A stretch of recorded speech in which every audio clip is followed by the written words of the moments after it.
Jonathan Taylor, there he goes again. 50, 40, down the far sideline. He might do it again. 10, 5, touchdown, INDY. The Indiana Pacers are in the Eastern Conference Finals. Joseph Newgarden goes back-to-back, wins the 108th running of the Indianapolis 500-mile race. This is the Fan Morning Show with KB, JB, and Jeff. Our team's ready to go for Game 4 tonight. I know Kevin Bowen has been putting up jumper after jumper after jumper. JB has been hitting his free throws downstairs, getting it done. Mark Dykton coming up with plays and diagramming things and watching film. And we're ready to go for Game 4 tonight. The question, Kevin Bowen, are the Indiana Pacers ready to shrug off that fourth quarter, that second half, and get ready to try and take a 3-1 lead over the New York Knicks tonight? That's the question. Well, they've been perfect in Game 4s. They've been perfect when Rick Carlisle hops on our airwaves the day of a game. So that'll happen here coming up in about an hour. Certainly a huge one when you look at the course of the series and home court and all of that. And for the first time all playoff long, we have a big injury situation with the Pacers to watch. So continue to monitor. Aaron Nesmith officially listed as questionable. And then, of course, his availability, his effectiveness, there is a huge domino effect if for some reason he cannot go because your best defender is off the floor. Is that Ben Shepherd? Does Benedict Mathurin, who's been very bad in this series, get an expanded role? Certainly a lot. James Boyd, tonight. How do you, let's say that Nesmith is not available tonight. How do you attack that team? Good question. He is a game-time decision, according to what Rick Carlisle told reporters yesterday. Shout out to Tony East for reporting that. And I think a lot of it kind of comes back to, can you trust Mathurin, or do you try to maybe up T.J. McConnell's minutes and get Jarris Walker in the game? I know he hasn't played in a while, but is Benedict Mathurin someone you trust to bounce back in a game that could not include Aaron Nesmith? And obviously that would mean that he has more responsibility on his shoulders to perhaps initiate some of the offense, things like that. Now, I'm not saying it has to be the point guard because you have Andrew Nembhard, but I just wonder how that would sway the minutes. And again, you feel pretty good. I think you should still feel pretty good because your team has been, so deep. However, I'd argue that Aaron Nesmith has been their second best player or most consistent player throughout the playoffs. And so, again, that would be a big, big loss. And we'll see what happens. I know I was in the locker room, like I said, after Game 3, noticeable limp, ice bucket in front of the locker. So we will see how the round-the-clock treatment has, kind of done him and whether it's done him well enough to go out there and play. Kevin, I think the big concern is, despite the 2-1 lead and the obvious optic of having the Knicks on the ropes the other night, you had them down 2-0 in the series. You're up 20 points at home, like you're ready to put them away. They come back, and if you look at how these games have played out, they've all been really close basketball games. We talk about that Eastern Conference Finals last year with the Boston Celtics, where it was 4-0, but the Pacers were in 3 of those 4 games right down to the very end. Knicks are down 2-1, but they can make they can make a case to themselves that they could be up 2-1 right now, if not for Game 2. And obviously Game 2, or it's not for Game 1. Game 2 was obviously close as well. If you're the Knicks, you probably feel pretty good about things right now, don't you? I don't know about that. I mean, you certainly don't have home court, and you're still down 2-1. I think the pressure is still more so on New York, but Indiana did welcome, a plate of pressure to themselves with not finishing that off the other night. I don't think they'll go Mathurin. I think they'll go Shepherd, right? You think they'll go Mathurin over Shepherd? I totally spaced on Shepherd, but yes, they would certainly go Shepherd over Mathurin. I'm sorry. I was just wanting to make clear. I'm looking at the YouTube chat, and someone's like, Mathurin. I'm like, I'm so sorry. Yes, the wrong Ben, but yes. They went Shepherd last year in the Eastern Conference Finals, too. Good point. A lot of these coaches get into the very much the thought process of, hey, we want to keep our units together as much as possible. But, I maybe you stagger Shepherd and Nembhard for the Brunson minutes. But, again, that will be the big, big storyline here. In a little over 12 hours. Obviously, I thought pace in the second half was a question mark. I just thought ball movement. We know that's such a big Pacer stat, like the tracking the passes. It seems like in this series, it just maybe hasn't been as free-flowing as it usually is. And there is a little part of me that's like, okay, if Nesmith can't go, how deep does this impact? Like, do we see Jarris Walker get a look or two? Like, how deep are you willing to go with this? We haven't had this discussion yet in the playoffs. The Pacers have had great health so far here in the postseason. This is the first time we've had it, and it's happening to one of the most important players in the team. I will throw this out there real quick to kind of push back maybe a little on the Shepherd. I know that he will certainly get the look because he's consistent, and Rick Carlisle loves consistency, as any coach would. However, matched up one-on-one with Brunson, he gets fried every single time. Now, I know he's had some good defensive plays. I thought last game he did a better job, but that's where I kind of get like, man, not to say Aaron Nesmith doesn't get in foul trouble every now and then, but, man, I feel like Benedict Shepard, does not necessarily give you the best matchup with Brunson. It's just such a unique one for him. I feel like every time he sees him, they go right at him, and he gets 1 or 2 fouls right away. So can you stagger that? Can he be a little more disciplined? Do you know Jalen Brunson a bit better because you've guarded him a few games? I just don't know how that'll work out. But, again, this is all like the scenario you don't want. I do think that, Aaron Nesmith will probably, up until game time, try to give it a go, and then we'll see from there. Tony Bradley had 14 minutes the other night, Kevin. Do you see any kind of a repeat of that coming up in Game 4? Well, it's 2 in a row now. That's a good question, too. That they have opted for Tony Bradley. So, yeah, it just seems like a little bit more on the rotational front. And certainly the Nesmith injury plays into it. But, again, I'll go back to the pace and the ball movement. I think that's critical. And, for those that did listen to the show yesterday, my level of concern exiting Game 3 is not too high. I just Scale think 1 to 10. Team. I mean, it's 5-6. I mean, it's up there just because, if you lose this, now it's a best-of-3 series where you've lost home court. Right. But this is a team that has responded extraordinarily well all year long. They've lost, the Game 3s throughout the postseason. They've come back and they've won the Game 4s. They've lost 2 times in a row at home, once all year. They haven't lost back-to-back games in several months as well. So, It's the Nesmith injury, though, that probably just gives me a little bit of pause on that overall thought. And hell, they've got arguably the greatest injection of life in their building tonight with John Halliburton's He's back.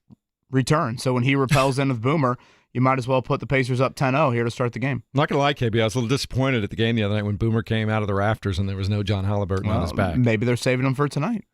But isn't he going to be in a suite this time, James? Did I hear that? Yes, I believe that is what Indy Star reported. Shout out to Dustin DePirac, as well as Shams Charania for ESPN. So he will not be courtside. He will not be able to go to road games. Is that right? Yes, that was also reported in the Indy Star as well by Dustin. So unique situation, and I think it's just one of those things where you are very fortunate to be able to be allowed back in the building because, as I said, the first night this happened, if you were a regular person, you would have been arrested and probably banned from the arena. So act accordingly. But yes, Did you see his mom on the Today Show, Halliburton? Oh, I did not see that. Gosh, she was so innocent. They had no idea it was her.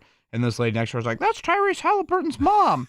I mean, it literally looked like Colleen Bowen. You know what? Standing there, umbrella, rain, and giddy as can be to be on the Today Show. That's exactly how his father needs to kind of adopt his new style. We should be saying. You're saying opposites attract with that couple? Exactly. But no, Balance. He needs to kind of have some more of her, approach. Don't know who you are. And we just kind of find out through the grapevine, not walking on the court and getting in the face of Giannis. But getting back to the game itself, I do think that Tyrese could play a little bit better. And he took a lot of the blame for how stagnant the offense was. I don't think he played bad. He just didn't play with the same amount of pace that they said they normally would. Some of that had to do with just getting stops. They did get stops. I mean, they lost 106 to 100. It wasn't like their defense was terrible.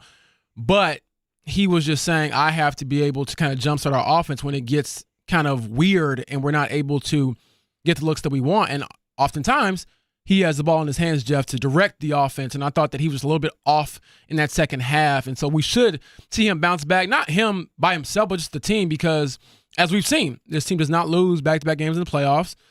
I think they haven't lost back-to-back games since like March or something like that. So they've been able to respond. And so I don't have a reason to think like, oh my gosh, there's no way they're going to respond. This isn't Cleveland Game 3 where I'm like, wow, they got their top dogs back. They look great. New York survived like, playoff teams tend to do every now and then, but now you still have a chance to kind of put them on the ropes. We talk about the ankle on our side of things. When I say our, the Indiana Pacers. What about the New York Knicks? We saw in the last couple of games some guys hobbling around just a little bit after games. Anybody listed on their injury report? Don't believe so.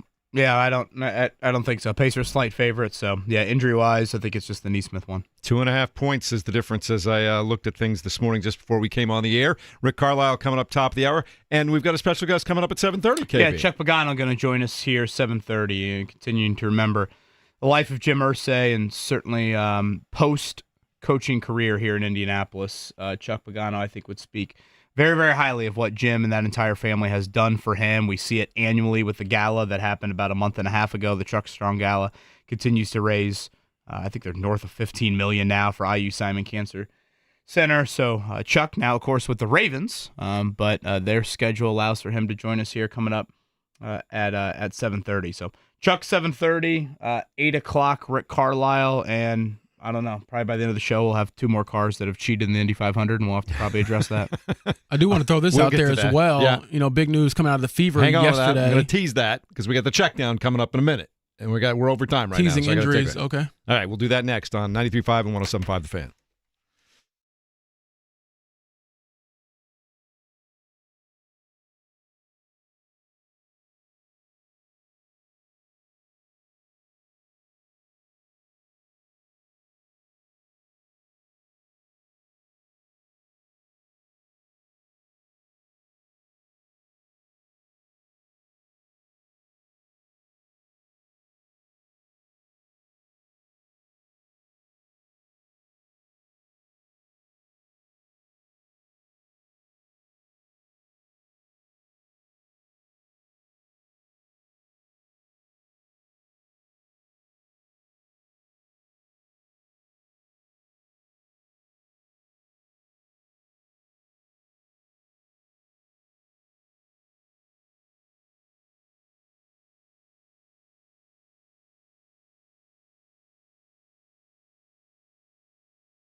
on 93.5 and 107.5 The Fan. Good morning, everyone. Welcome into the Fan Morning Show with Kevin Bowen, James Boyd, Jeff Rickard, Mark Dykton. And the big news, the Indiana Pacers going for a 3-1 lead tonight. They'll be at home, 8 p.m. tip, 7:30 airtime here at 93.5, 107.5 The Fan. They lead the Knicks 2-1. And, Kevin, we have injury questions and concerns for the Pacers. Yeah, officially questionable for Aaron Nesmith and that ankle injury. So Rick Carlisle join us here coming up in about 40 minutes. We'll see if there's anything more clarity-wise, and if he can't go, certainly it is a big loss. It would impact the rotation, what you would do there on Jalen Brunson, a big-time trickle-down effect. Outside of that, again, the second half, the pace, the ball movement, those are some keys that I think certainly need to change from Sunday night. James Boyd, we know somebody will be back in the house tonight cheering on the Indiana Pacers, correct? John Halliburton, the father of Tyrese Halliburton, has been freed. Free pops. He will be in a suite, according to Indy Stars, Dustin Dupiric. Last night in the NBA, the Oklahoma City Thunder going to Minnesota. They rebound from that 40-plus point loss, JB, a couple of nights ago. They control the game for most of it. They hold on at the end, another 40-plus point performance from your league MVP, Shai Gilgeous-Alexander, and they are up 3-1 over the Timberwolves. Yeah, I picked them in this series. They've been the best team in basketball all year, and I believe every team that's won at least 68 games in a season has made the NBA Finals, and so they're 1 win away. All right, so we've got some news in the WNBA, specifically the Indiana Pacers. Fever. Caitlin Clark, and I said thank you very, very much. Appreciate that. Indiana Fever. KB, Caitlin Clark going to miss some time here with a quad injury, right? What did we learn about that yesterday? Yeah, minimum 2 weeks. She will be out, so certainly not used to Caitlin Clark missing any time in her college or pro career at all. I guess there's a little bit of silver lining. It's early in the season, and the Fever play some pretty bad teams over the next 2 weeks. So Sydney Colson, the free agent addition, you would think an expanded role for her. Kelsey Mitchell, a little bit more on the ball. Not a lot of ball handling depth, so it'll be interesting to see how the Fever handle this. Their first game without Caitlin Clark will be tomorrow. James, I know you're over there yesterday. Anything else from Fever practice? Yeah, I would say look out for Sophie Cunningham to handle the ball as well. She did earlier in the season before Caitlin Clark went down. And on top of that, Stephanie Webb was just emphasizing they don't want to rush anything with Caitlin. She'll be reevaluated in 2 weeks, so she's guaranteed to miss at least 4 games. She's going to miss the next Chicago Sky game, which would have been a big CBS draw, possibly the biggest regular season game in WNBA history as far as viewing goes, but that will likely not happen without CC in the lineup. So, frustrating for her, frustrating for the team. But on top of that, their biggest emphasis was just making sure that she's okay and not rushing anything. All right, auto racing, the Indianapolis 500 has been completed. No change in the winner. Alex Palou gets that. But after a week of controversy around Penske Racing last week, Ganassi had some problems yesterday, Kevin Bowen. Not Ganassi, right? Team Andretti. Andretti, I'm sorry. I'm Prema. all over the place this morning. Thank you. Kyle Kirkwood, who finished 6th, he goes to the back of the field. The Prema car was Callum Ilott finishing 12th. He also goes to the back of the field. And Marcus Ericsson, the runner-up, goes to the back of the field. So, it is it's been quite the month of May. And unfortunately, this will, I think, continue to overshadow, unfortunately, Alex Palou's terrific performance. And really, can you imagine the PR nightmare had Marcus Ericsson won the race? Ugh. Like that news item broke yesterday at 2 o'clock? 22 hours after the winning car, crosses the yard of bricks, and all of a sudden, Jake Query's interviewing Alex Palou. He's like, "Whoa, did you see this news?" Yeah, just wild. But yeah, post-race inspection, the Andretti cars had an issue. The Prema car had a separate issue more in the front of the car. They said the Andretti car had changed up one of the hybrid parts that were given to them that you aren't allowed to modify at all. So continue cheating issues throughout the IndyCar paddock here on a variety of teams. So not a good look amidst the day when you had a wonderful TV rating. And again, Alex Palou should have been the front and center storyline. Yeah, and I meant to got ahead of myself. Chip Ganassi obviously at the win with Alex Palou there, and then A.J. Foyt said David Malukas moves up to second. There were a couple of violations there. Improper conduct, questions to be submitted and will be answered via Iris, but because modifications had to be approved if they were going to make any 7 days in advance. Nobody asked about modifications. And, of course, all parts provided by an approved supplier must be used as they are delivered. And those are the three things they got busted for right there. Yeah, I believe Erickson will have to forfeit, I believe, half of his purse, about $1 million, $500,000 down the drain. I believe they also got fined $100K. So, can you imagine if he had won? Would we be? Yeah, we can imagine it, but certainly, yeah, that would be a horrible look for IMS. Obviously, the 500, and really, I think it's still just a bad look because this, like you said, Kevin and Jeff, this is the storyline coming out of this. It's not just one team either. We had Penske earlier. Again, these are two separate teams here, so it's unfortunate because that TV rating. I was a little surprised it was as strong as it was. Certainly, shout out to Fox. I know. We debated this yesterday. Mark, you brought up, Tom Brady and Gronk. Obviously here in this market, people view them a little differently. But nationally, they are massive names. And Michael Strahan pubbed the hell out of it. Fox went out of their way to have Super Bowl commercials with IndyCar, with the 500, and that helped big time. So $7 million on that TV rating. When you lift the blackout, certainly the metro area is going to help with that. We'll wait kind of official numbers on that, but yeah, it's been quite the newsy month of May. They are on and off the track over at IMS. All right, couple of quick baseball notes. The Cubs win again, Mark. They beat the Colorado Rockies 3-1, but who's not beating the Rockies right now? They stink. Rockies 9-45, James Boyd. That is some bad baseball. Yeah, the Cardinals dropped one to the Baltimore Orioles in interleague play, 5-2 the score there. And the Reds got a win in Kansas City, KB, 7-4. We could just repeat this one all day long. I like that. Let's go. Yeah, I'm all for baseball updates today. That's how that works. That's what's happening in the world of sports again tonight. 7:30 airtime at 93.5, 105 The Fan. You'll be able to watch the game on TNT, but of course the great Mark Boyle and Eddie Gill will give you the play-by-play here beginning at 8 p.m. I'm looking forward to all of that. We will talk to Chuck Pagano, good friend of Kevin Bowen, is in the show next on 93.5 and 107.5 The Fan.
You're listening to the Fan Morning Show on Sports Radio 93.5 and 107.5 The Fan.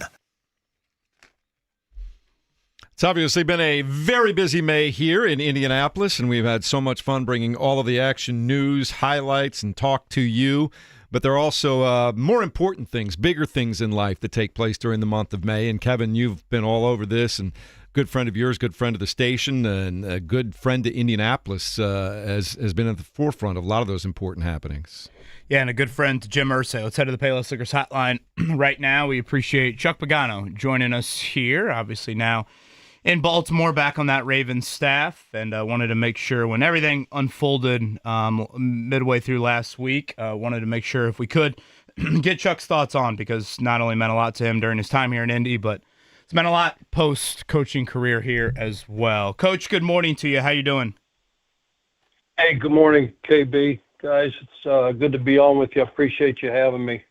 I guess maybe go back to the hiring process, Chuck. You know, you had such a chaotic, few days there, going back to 2011 in January of, you guys in the AFC title game and almost, made it to the Super Bowl. Next thing you know, you're interviewing here in Indianapolis. Was that your first introduction to Jim Irsay? I'm kind of curious what your first impressions were of the Colts owner. Yeah, that was my first introduction, and yeah, it was quite the whirlwind. You go back to that AFC Championship game. If we happen to win that game, Flacco hits Lee Evans in the end zone.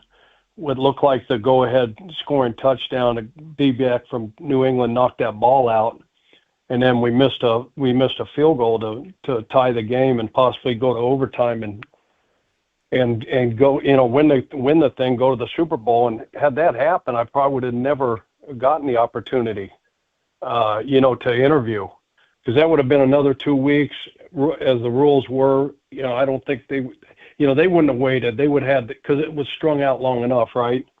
So I don't think they would have waited. But yeah, that was, you get home from that disappointing game, and then the next morning you come in and John says Indy's called. Next thing you're on a plane, and I remember Abby picking me up at the airport and driving in there, and yeah, that was the first time I got to meet and shake Jim's hand and sit down for, I think I was there 3 hours for that interview, and the first hour was just Jim and I and Ryan and Jim doing most of the talk, and we knew Jim loved to do that, and he could share his thoughts, and which was good for me, because I wasn't prepared. I didn't spend any time, getting, you spend a lifetime, getting ready, but then all of a sudden that opportunity presents itself and it's in front of you, and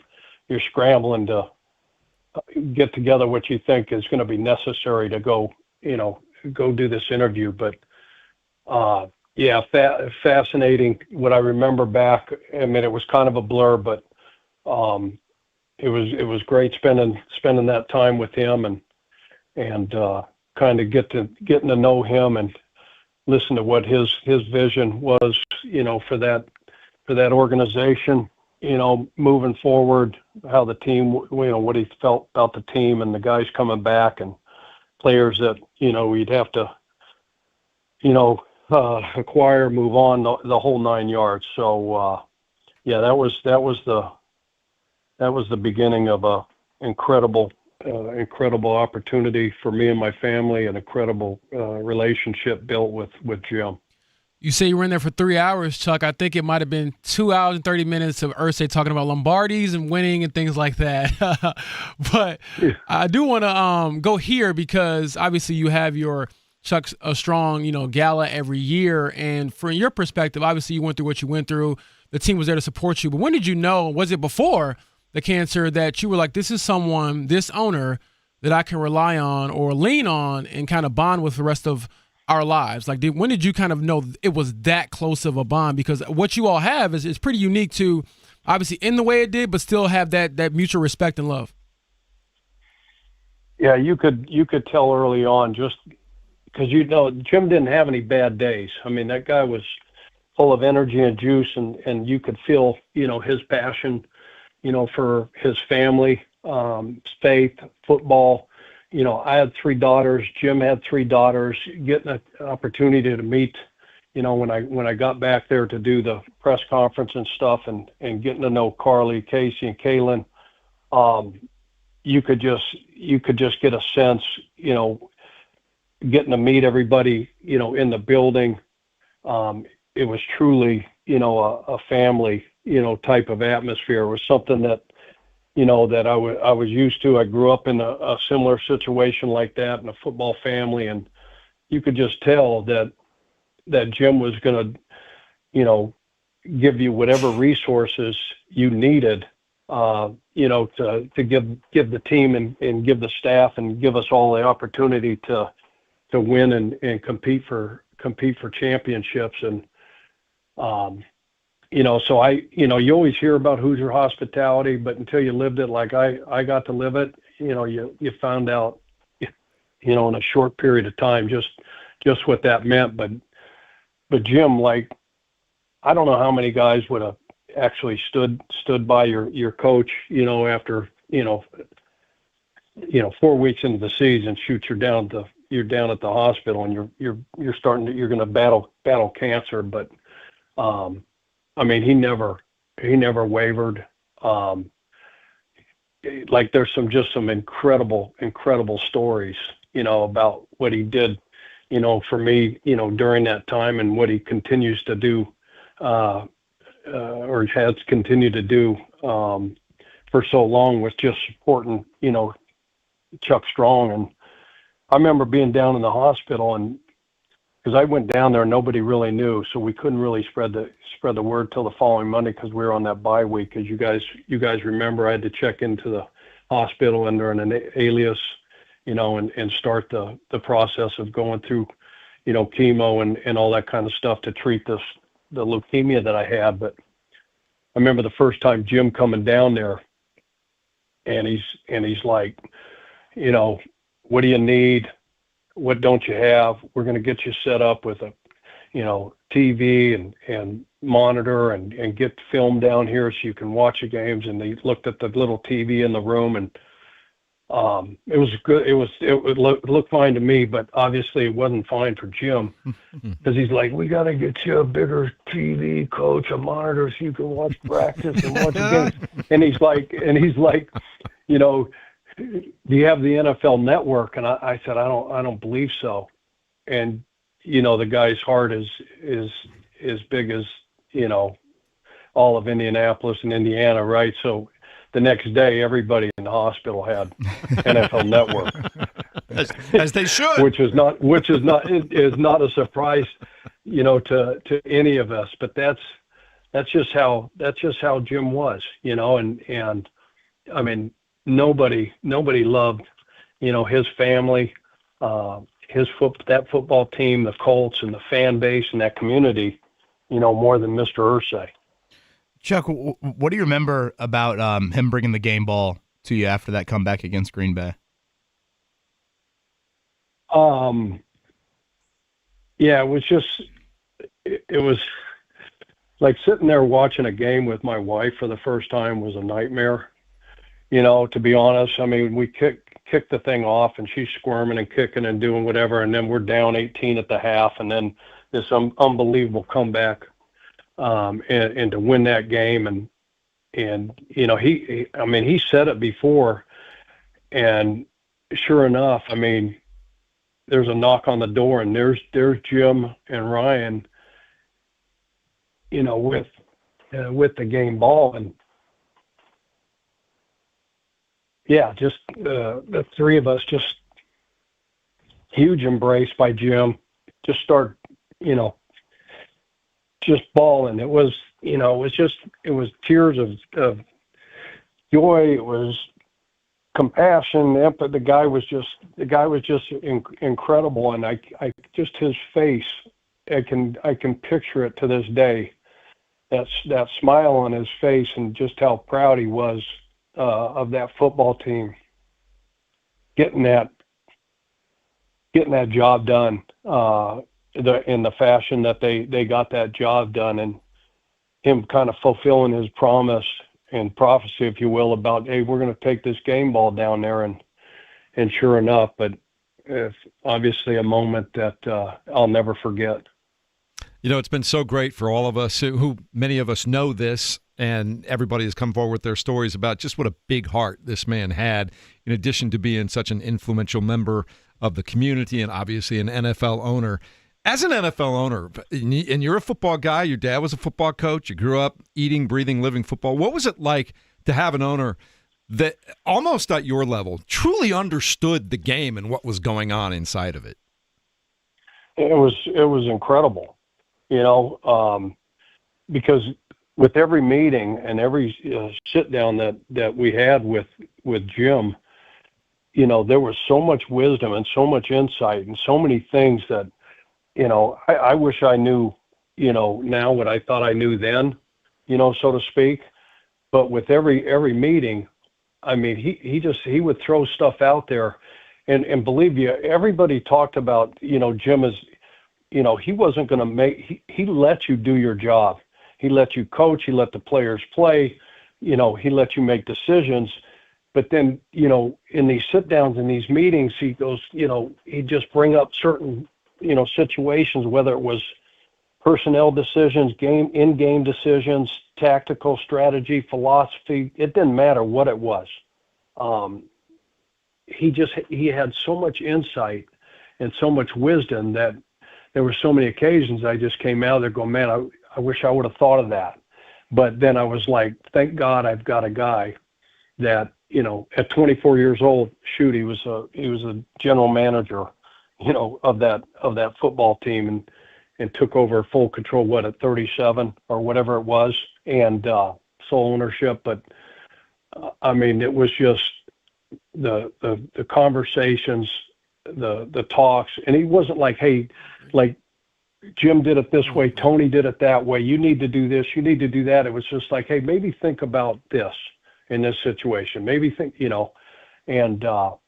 and when I came back, remember, I got out of the hospital, I was finishing up treatment at home, and I had a chance to go to the stadium, and I wasn't supposed to go in certain spots, but I went down that day and got to spend some time with Jim in his box, watching part of a game, and man, like his passion and what he knew was coming before it happened.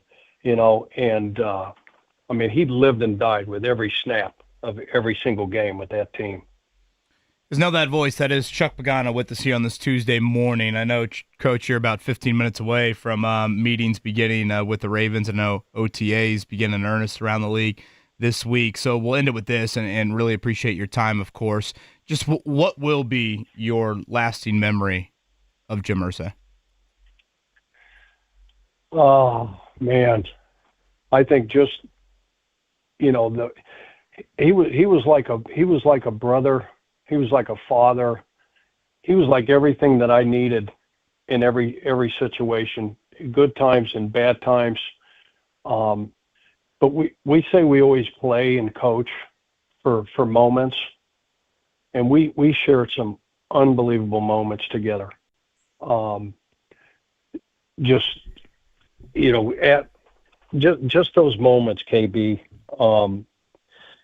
The phone call when he called me after I went and interviewed, and I thought after 3 hours, there's no chance in hell I'm getting this job. And then to get a phone call where he offers me that job, him bringing that game ball down, him supporting me through that first year, me and my family, and doing everything under the sun to make sure we had everything that we needed. But just the man that he was, the father that he was to those girls, and just his love and passion for the game, for his family, and trying to put. Nobody has any idea how generous and how giving. Everybody knows what he's done for the Chuck Strong movement, but the behind the scenes stuff, the players, the former coaches, people that he's helped that nobody has any idea. just how generous this guy was, just how big of heart that he had, and it just his brilliance on so many different levels. Coach, we can't thank you enough. I know it's certainly been quite a handful of days for you, and I know it's busy right now with your current job. So wish it was under different circumstances, but thanks for sharing those memories with us here on this Tuesday morning. Appreciate you guys. That's Chuck Pagano right there on the Payless Liquors hotlines. We sit here today, still kind of awaiting any details about, services, public-wise, private-wise, what exactly things will look like if, I guess there's no real easy transition. For what it's worth, the Colts are supposed to have their first official OTA 11-on-11 coming up tomorrow. We'll see exactly how the schedule looks for this week and continue to keep you up to date on that. But certainly thank you to Chuck Pagano for sharing what he did over the last 10 or 15 minutes. A good man talking about a good man. Welcome into the Fan Morning Show with James Boyd, Kevin Bowen, Jeff Rickard, and Mark Dykton. We'll continue in a moment, and we have some things to give away still, Mark. Be good to some people today? Yeah, we can stick it right here till the top of the hour. Oh, you want to do that? We can do that. Sure. Yeah, all right. So let's get fast fingers right now. What do we have on the line at 239-1070? I'm looking forward to this. Now we want to give them all away now or spread them out throughout the show? Let's give 4 away right now. Let's do okay, that. So we got 2 pairs of tickets to Wednesday's Indy 11 game, 317-239-1070. If you can go tomorrow night. Looking forward to it. That'll be fun. 239-1070. And Indy 11 doing their thing over there at Carlisle Stadium, and we like supporting them and doing all that stuff. Kevin, you had mentioned that tomorrow 11-on-11 gets going for the Colts. What do we expect to see really there? Well, I guess just to kind of a little peek behind the curtain for everybody, this will be the plan for the next 2 weeks, assuming the Colts have the same schedule that they typically have. We will get to watch one OTA each week. So James and I will be out there tomorrow. James, I want to say it's maybe Thursday next week. I think it's a little bit later next week, and that's it until minicamp there, whatever that is, June 10th, 11th, 12th, something like June that. June 10th through the 12th. Okay. So right now, we only get to watch one a week. So you're kind of at the mercy of, I guess what the quarterback cadence looks like for that day. Now, Shane Steichen has said there might be even some days where, Anthony Richardson, Daniel Jones split within a day. So we'll wait and see that. That's certainly the big storyline. Linebacker-wise, James, they're without their 2 starting linebackers this spring. Yeah. So installing a new defense in the first 11-on-11, sessions of the offseason will be with guys that you wouldn't think will be out there week 1. But just to remind everybody, this is no full pads, but this is the first time here in 2025 that they will go offense versus defense here in the spring offseason program. It's going to be a lot of fun to start talking about that again. We've had so much going on in the month of May, and for those who may have missed it, even more drama behind the scenes yesterday at IndyCar with relegations and fines coming back out again and coming off a week in which the Penske team had all kinds of issues, and Roger Penske had to address the media and talk about why his team was being penalized. Turns out that we had some problems in post-race inspection, and guys get relegated to 31st and 32nd from the top, even one from the top 3, KB. Yeah, just an awful look, frankly. Now we've had 3 teams involved, I would say, in a very significant manner, and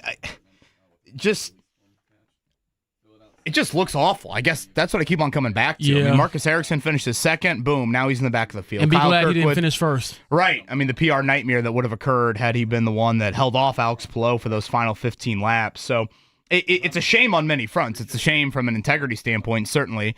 It's a shame from an optic look.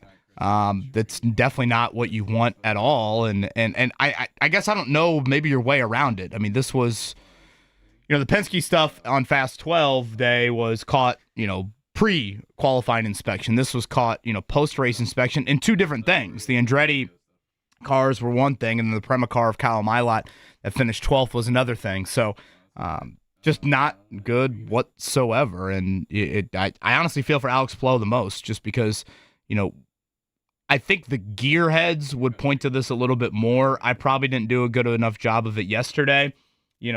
Selfishly, I thought the final 12 to 13 laps were really muted. Like, I want racing until lap 200. I didn't feel like we got great racing from a passing standpoint those final 12, 13 laps. But it's a credit to Alex Palou for that, because he jumped on Marcus Ericsson when he felt like he had the right opportunity to do that.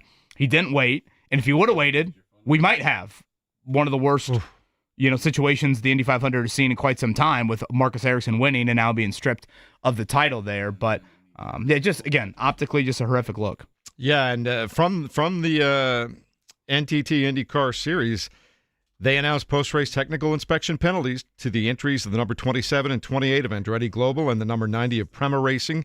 After the 500 the other day, under the new finishing order, Andretti Global's Marcus Ericsson and Kyle Kirkwood, 31st and 32nd, respectively. Prema Racing's Callum Ilott is now 33rd. And while really, I don't know if there were fines necessarily, it cost some of those teams, Kevin, a lot of money to go from second to 31st. I mean, that's a chunk of change right there. Yeah, and to me, the money just doesn't do the embarrassment enough justice. I mean, it's just so embarrassing, the look at it. And I guess in this case, they messed with something after they got you through made it the to inspection. So that's on you. I want to say Prema might have said that they felt like something happened in race. They were front wing, I think was the issue, whereas the Andretti cars had something to do with a hybrid part here. But gosh, man, Doug Bowles, I jokingly offered him a beer on Friday. He might need whiskey a whole shot. lot of that here coming up this week. Yeah. So it's just disappointing because, you got a $20 million purse and, you got these TV ratings that were unreal. I'm watching the victory banquet last night. I think it's so cool that Kyle Larson comes back to the victory banquet and takes part in that. You got some funny stories from Connor Daly, and Takuma Sato's got a crazy story of him dealing with a broken rib all month long and a Toradol shot that he needed to get in the car, and yet we're once again talking about cheating. So during post-race inspection, discovered modifications to the Dallara-supplied energy management system covers and the cover to AR mounting points you were talking about there, Kevin, with unapproved spacers and parts. And again, timing of when that stuff was changed is a little up in the air too. Well, they made sure it wasn't up in the air with the penalties. So, yeah, tough break, but obviously a warranted tough break because you just can't change your car, obviously, after it goes out there, after the pre-race inspection. So do they do the winning car like right away?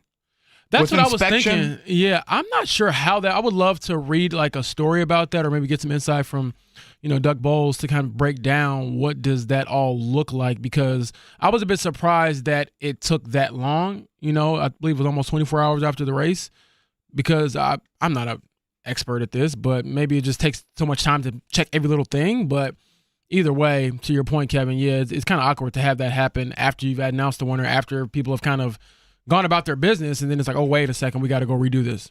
It's crazy that there's pre-race inspection and post-race inspection too, which I suppose is where you probably catch a lot of folks. Oh, we got a pre-race inspection now during, I don't know if they can make those modifications right before they go onto the track or how that works, or if they do it as soon as they get off the track before they go to inspection. It'd be curious to find out how that whole process works. A busy news cycle continues. An update on Caitlin Clark and the head coach of the Indiana Pacers. They have won all 4 of their games on Tuesday this year in the playoffs. So when Rick Carlisle joins us on game day, it's gone well. We'll see if that can continue. Rick Carlisle joins us next.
You're listening to the Fan Morning Show on Sports Radio 93.5 and 107.5 The Fan.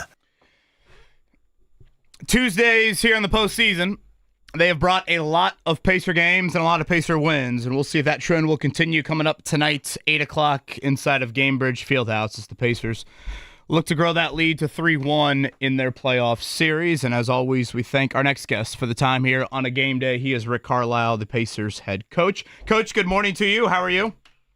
I'm okay. As you looked back on Sunday night, I guess let's start maybe with the second half. What did you point to for the issues there? Pace, ball movement?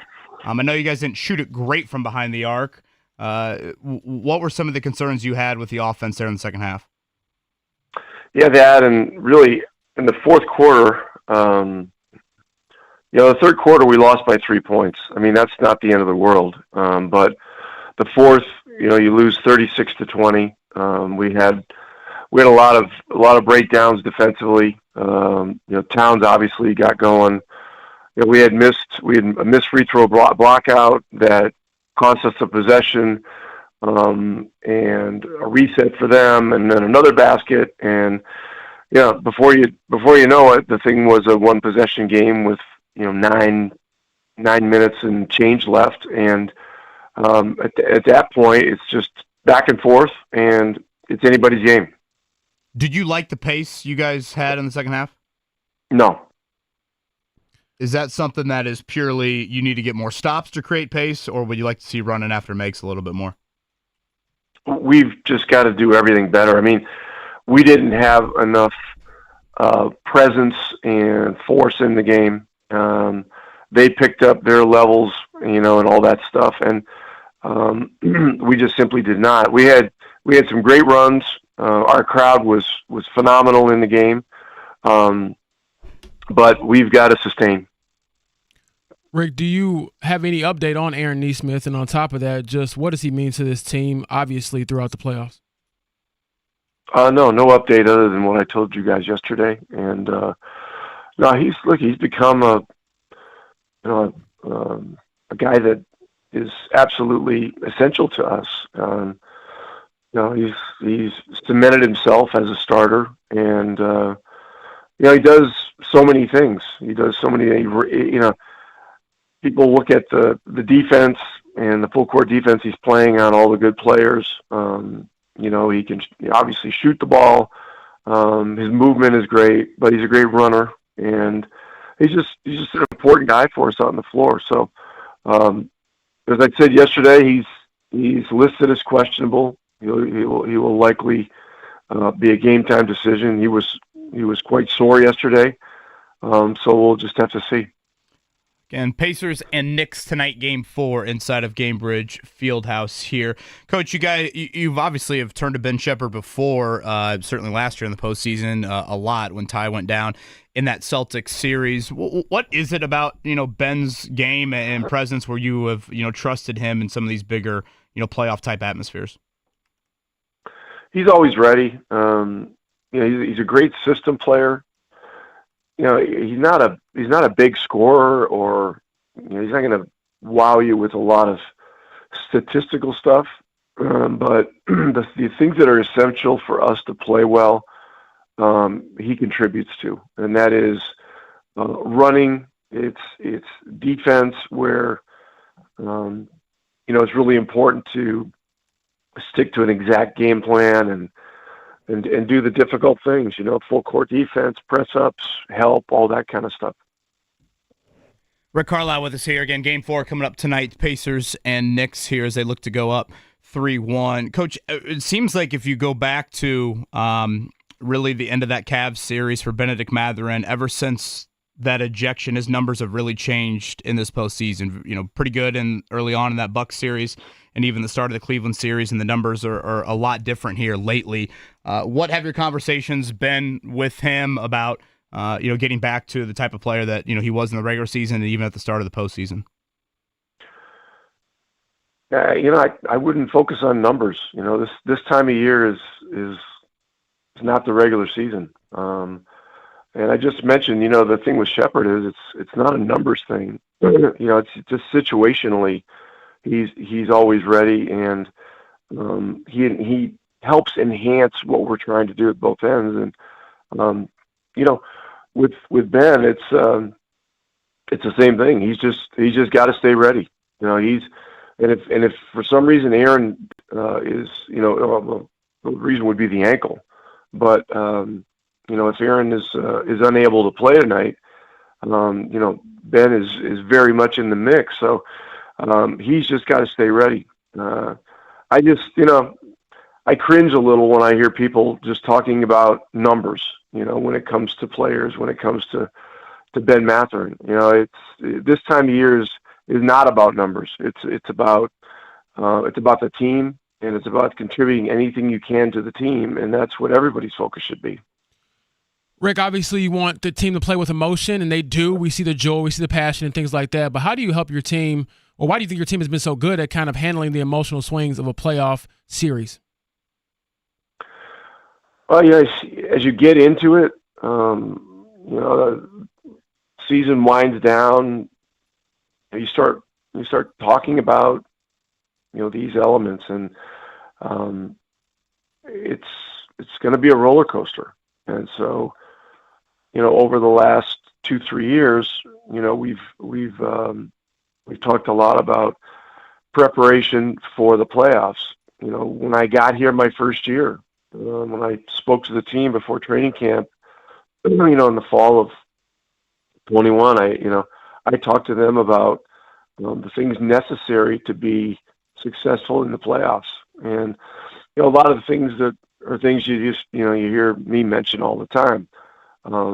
Being able to play the game without play calls. Being able to have our point guards do a lot of the play calling in real time on the court. Being able to do both, play with pace and tempo, and have a possession mentality defensively. These are things that define championship teams, and they're very difficult to do because those two forces really fly in the face of each other. I mean, if you're going to play fast and random, and the players are going to be empowered to create, it doesn't necessarily lend to possession mentality, slap the floor, pick up guys full court, all that kind of stuff. I mean, what we're attempting to do here is very demanding, and so there's a lot going on with it. And it's not about scoring numbers. It's about contributing consistent levels of force and leverage to what we're trying to duplicate every single possession on the floor. And it's hard. It is not easy. And it's hard. This game tonight is hard, and hard things are hard. Rick, when you look at Tyrese Halliburton, his game, obviously he took a lot of the blame for how the offense looked in the second half, but we've seen him bounce back and things like that. To your point about the random offense, how much is he a key to making sure the random offense makes sense and things like that? Well, what do you mean by make sense? Meaning like you're not out there throwing the ball around and it isn't working or isn't moving in a successful manner. Most of the time you all have obviously scored at a very high rate. So how does he help the offense flow even though it's random and it's not like run this set play every time down?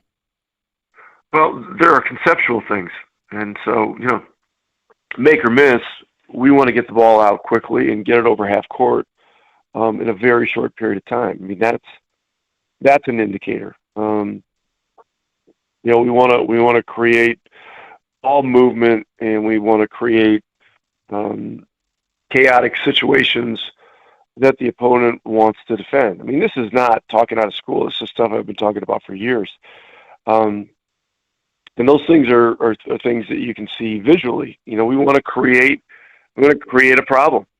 A lot of our poor possessions last game were born of not enough ball movement, matchup hunting, and isolation stuff that is not a great strength of ours. I mean, we can do that stuff at times. At times you have to attack matchups, but you have to do it with quick decisions and the right kind of ball movement, the right kind of force, etc. So, we did some very good things in the last game. I mean, you build a double-digit lead. You're doing some good things. The game has so much variance now with the 3-point shot, with pace and tempo. You got big guys like Towns that can shoot the ball from 35 feet, along with drive it and get in ones and all that. You throw crashing and things like that into the mix. No lead is safe and no deficit is too large, and that goes for both teams. And we've seen it, through the 3 games in the series. So your offense has a lot to do with it. Quality shots are always going to put you in a better position defensively. Things like maintaining balance. When we drive the ball and hit the floor and fall down, I mean, those are really difficult situations to recover from. And so it goes back to shot quality, shot creation, and our best chance to create the best shots are to get it over quick. Jump into the great shots when they're there, and when they're not, you've conserved more time to work the possession. So, it's a long, drawn out description, but those are some of the elements that are key. 12 hours from now, it'll be Game 4. We'll be underway inside of Gainbridge Fieldhouse. Again, Pacers and Knicks. Rick Carlisle with us, as he is every Tuesday here. You bring up shot quality, shot creation there, Coach. Again, 3-point-wise the other night, it was one of your poor percentages of the year. Did you feel like the quality of looks matched that? Like, I guess, were you pleased with the looks you got, or do you feel like you need to get better 3-point looks? When you get into a playoff series, into game 3, 4, 5, things get harder. They're going to get harder, and we need to generate better looks. And look, stops and rebounds and transition are probably the best way to generate the best 3-point opportunities. I mean, right now you look at the playoffs and where the good looks from 3 are coming. They're coming of good defense and rebounding and running and getting and advancing the ball and arriving before the defense. So, all these things, very much tied together. We're going to have to do better really in all areas tonight. Last one I have, Rick. Obviously, Karl-Anthony Towns went off in the fourth quarter. You've coached great shooters, Miles Turner from the outside, big man shooters, Dirk Nowitzki as well. What does that do to a defense when you have a guy, a big man, who can shoot it like that? And what do you all need to do differently to perhaps make life harder on him? Well, we've got to have better shifts. We've got to have better help. You've just got to understand who you're guarding. I mean, we saw this in game 1 of the series. In the first two or three possessions, he flicked the wrist and we had our hands down, and all of a sudden it was 6 points in a matter of, milliseconds. And so we had some of that stuff happen 2 nights ago. There were a couple times when they got an offensive rebound and kicked it out, and he flicks the wrist, and then there's 3 points. There was one that happened early in the fourth quarter that, was a big momentum play. So it's a 7-foot guy with a hair trigger who's one of the most skilled people in the game. You do the scouting and you get tendencies. Most people feel like, he's a dominant right-hand driver. Well, he drove the ball left and scored 2 or 3 times in that game. And so, you're just talking about a guy that's an amazing weapon. And we've got to be down. We've got to have Miles ready. We've got to have all of our other bigs ready, and we're going to have to do a better job. Coach, we'll end with this, and again, we greatly appreciate your time here on this game day. You have called Indianapolis home for quite some time. Obviously, your professional career spanned a couple different eras here. Ironically, you got your early start here, kind of when Jim Irsay was beginning to take over for his dad over there with the Colts. I don't know if there's a ton of overlap between ownership and yourself, but did you ever have any interactions with Jim Irsay over the years? I think I met him one time over the years. Certainly I'm familiar with who he is, what he has meant to this city and to the Colts organization, and really the National Football League. And he's just he's such an important figure historically. His challenges with health have been well documented over the last several years. I've always kept him in my prayers for a lot of reasons. I mean, obviously he just has such a love for Indianapolis. He has such a love for the Colts. When I started driving Dish 2.5 years ago, which is the charity to address food insecurity in Marion County and then throughout the state, the Colts partnered with me the first year in a very generous way to really help get this thing off the ground, and I know he was a big part of it, and so I've had great appreciation for that as well. And so it's a staggering loss. It really is, and a lot of strong feelings about thoughts and prayers for his family. I've gotten to know Chris Ballard and Shane Steichen well over the last few years, and I know that Jim was a person that was very, very important to them, just not just as a boss, but also as a trusted friend. And so, my heart goes out to everybody that knew him much better than I did. But I could see so much of the great things that he was about, and we'll all miss him. Again, Game 4 tonight, 8 o'clock. Pacers 4-0 on Tuesdays this year in the postseason. Been a long while since they've lost 2 in a row at home. We'll try to continue that here coming up tonight. Coach, as always, thank you, sir, and good luck. All right, thanks, guys. Take care. Rick Carlisle, Payless Liquors Hotline. Neesmith update, not much different, of course, than yesterday, but this kind of goes back to the conversation we had at the start of the show, James. If I were a betting man, I'd assume Shepard in the starting lineup if Aaron Neesmith can't go. That would be my assumption. I don't know, maybe you want to stagger Nembhard and Shepard to match Brunson. Do you do anything different with Karl Anthony Towns, by the way? Like individual matchup-wise? I thought he really kind of cooked some of your bigs off the dribble. Yeah. Like, do you go smaller? Do you go, and honestly, a name that I have thought about is like would you give Jarris a look? I obviously not a starting lineup look, but do you put Siakam on him at all? Because I just thought, as much as Towns is tall, I also felt like he did a lot of his damage off the dribble against Miles and Tony Bradley those guys. To be fair to the Pacers, they defended him well for 3 quarters. Fourth quarter, he goes off. I just think you have to be in better help position on defense where he cannot get the ball top of the key and drive straight to the basket. Like, if he takes you off the dribble, that's fine. Beats a guy off the dribble. Your low man or your guy on the baseline or near the sideline need to slide over and force him to make a play that isn't shooting the ball. Now, if he makes it over 2 or 3 guys, you live with that, but I would make him pass it to Deuce McBride, pass it to DeLon Wright, pass it to Campaign, someone else to beat me. You just can't let that guy get going like that and continue to just, wear you down over time. And maybe, honestly, it's just send more doubles to him, especially when Brunson's That's not what on I'm the saying. floor. Yeah. Because if you lose because DeLon Wright or Landry Shamet, like these guys make shots, then obviously you won't be happy about it, but you can kind of, I think, sleep better at night knowing, okay, we didn't let this star just go off. We kind of forced somebody else to step up, and I'm not willing to bet that those guys will step up better than Karl Anthony Towns because we've seen Karl Anthony Towns do this from time to time where he can take over a game. I felt more uneasy about Game 4 of the Cavs series than I do Game 4 of the Knicks series tonight. Am I the only one? I definitely feel better about it. I mean, because we talked about this, I believe, yesterday.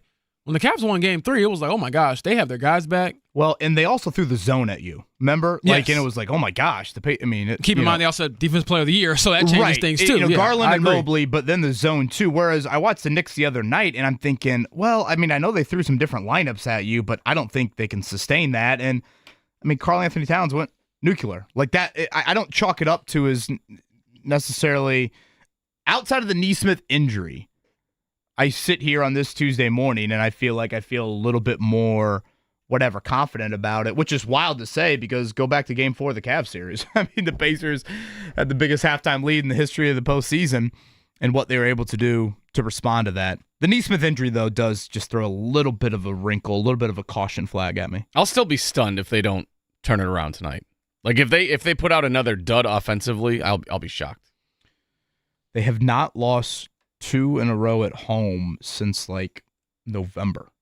And they haven't lost 2 in a row, period, in several months. So It would be rather astonishing, frankly, to lose tonight. 8 o'clock tonight, Game 4. We know Game 5 will occur, and we know that the Western Conference Series is now on the brink of that being over. Let's start a morning checkdown right there. The Morning Checkdown on 93.5 and 107.5 The Fan.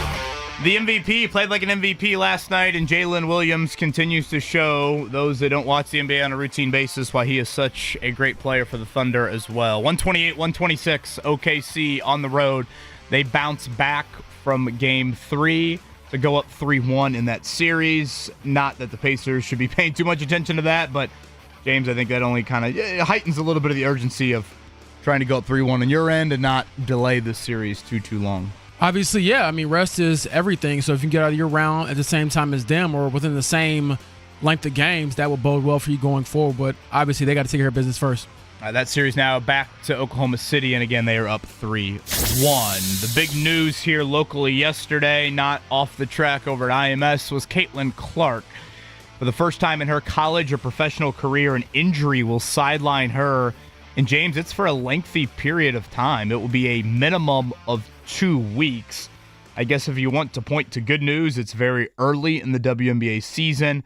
And also schedule-wise, of the 3 opponents the Fever will play over the next 2 weeks, they play, I think it's Washington twice maybe. Yeah, Washington twice. I believe they play right? The Sun, and then they also end that 4-game stretch with the Sky in Chicago. Those teams are combined 2-10. So, it's not like you're playing the Liberty and, those sorts of teams. But still, Caitlin Clark with a quad injury. And is this what she had in the preseason? I was kind of confused by that. Didn't she deal with a leg injury in the preseason? So she dealt with a quad injury in the preseason, but according to Stephanie White, it is not a re-aggravation. It's a new injury. Same leg, though? Same leg, but they did say that, she said, Stephanie White that is, that she was proud of Caitlin for just saying after the Saturday game against the Liberty, hey, I'm not feeling right, because she was like most players, especially competitors like Caitlin, are going to be like, I'm fine, I can just go out there and play. And I do think, not to speak for Caitlin, but I feel confident in saying this. She feels that weight of, I have to play every game because these people paid tickets or paid money to come see me do my thing. And so that weighs on her. But at the same time, when you're an athlete, you have to put your health first. And so they're not going to rush her. I would not be surprised if it's a little bit longer than 2 weeks. I know 2 weeks, everyone hears that. That's for reevaluation. That's not for return. So just keep that in mind. Again, tomorrow in the nation's capital for the Fever. 7:30 tip. And yesterday, usually the day after the race, we talk about a banquet. We talk about TV ratings. We talk about what the purse looked like and what the winner collected. But once again, off-the-track stuff marred all of that. The announcement really happened right. I found it ironic. I was listening to Alex Pillow joining Jake Query yesterday around 2 o'clock. Next thing you know, Jake's like, Alex, I've got some breaking news, by the way. Wouldn't that have been awkward if Marcus Ericsson had won the race? For those that missed it, Marcus Ericsson to finish second, Kyle Kirkwood to finish sixth. Both of them failed post-race inspection. They are both Team Andretti. I believe if I read it correctly, modifying a hybrid part that you can't tinker with. Well, those were the penalties for Team Andretti. Callum Ilott finished 12th with Prema. That is Robert Schwartzman's teammate. He had an issue with his front wing, again, that failed post-race inspection. So the 2nd, 6th, and 12th place finishers, Kirkwood's case, he probably was the biggest mover during the race. All 3 of them to the back of the field. You can debate malicious intent with it or not. It's just an awful look, James. And it would have been an absolutely PR nightmare had Marcus Ericsson either held off Alex Pillow the final 14 laps or had somehow passed him and won the race. And then 22 hours after the race wins, oh yeah, about that milk. It was stale. So here's my question when it comes to the penalties, and this is me being new to driving racing. why aren't these drivers just disqualified? Like, why do they get pushed to the back, and why is there even an order if all of you, quote unquote, cheated? Like, I don't understand that. Yeah, that's a fair question. I don't have a good answer for you. I mean, I'm sorry. I was just curious. Like, Yeah. okay, why aren't you just out of it? Right. Like, you finished 31st and you finished 33rd, but you fines, both cheated. suspensions for the Detroit race upcoming this week. Yeah. But I guess I don't really know what they gain by finishing 31st, 32nd, 33rd. I don't know. DNQ is DNQ, so maybe that would be, I don't know, maybe that sends even a further message to them, but it just It certainly puts a damper on things. Yeah. I mean, not to put a pun on like the rain that we saw out there, but no, that was just not what you want to be talking about. And if you're Doug Bowles, you're thinking, okay, we finished the race, we're past this. Alex Below, his great season, that's the storyline. This is all in the rearview mirror for the most part, and then it comes right back, and you're like, not only is it another team, it's another team on top of that, so that's two more. So yeah, just a tough look for IMS and obviously IndyCar, and conversations have to be had about not having this happen again with the biggest race of the year. Might be having to get to points where they have to do even like right before they start the race inspections. Like if it's getting to that point where it's like, well, if we can't trust anybody, then everyone's getting looked at right before we go out here. Back home again in Indiana, we will inspect all 33 cars, and then we will, send you. Yeah, no, I know he's joking, but I'm like, you might need to revisit what your inspection process is. Seriously, throw a 10-minute Michael Strahan AI video out there and do an inspection then. One more Peyton Manning voiceover of Carl Fisher buying the Speedway, and I don't think. Obviously, Doug Bowles probably doesn't care about this as much, but Mark, you are in this world. In a gambling world, this kind of further is an issue. I mean, 22 hours after the race occurs, what are all these gambling sites doing? There are a lot of people that participate in these Indy 500 drafts or Calcuttas. That creates kind of another element to it. Again, I know Doug Bowles has much bigger problems than worrying about that, but in a climate that is that, you can't ignore it either. That's the climate of sports we're in now. So Certainly. when you can gamble live on the Indy 500 and Marcus Ericsson's skyrocketing up the betting odds, yeah, that's an issue. Do we know how the gambling apps have handled it? Have they acknowledged the Ericsson top 3 finish, but then also I don't know if you could does Pato Award now finishing 3rd instead of 4th? Does now all of a sudden they reward those bets too? Well, from what I could tell, the gambling app I was on, all you could bet up was outright winner. So it wasn't like top 3 finish, top 5. But there are those. There are those. So I don't know how they've handled it. The one I was on was just outright winner. So I don't know. Gosh, chaos. Detroit coming up Sunday. IndyCar 12:30 there on the streets of downtown Detroit, no longer Belle Isle. We'll continue the conversation. Busy news cycle. If you missed it yesterday, we did have a show. We'll give some more thoughts on the 500 itself and get you set for Game 4. Pacers and Knicks tonight inside of Gainbridge Fieldhouse. Kevin Bowen, James Boyd, Mark Dykton, Jeff Rickard will join us on the other side.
You're listening to the Fan Morning Show on Sports Radio 93.5 and 107.5 The Fan. Might be my favorite Queen song, Mark Dykton. It's a good one. Yeah. I feel like this is the music that you play in a movie when you're like making the transition into a better life.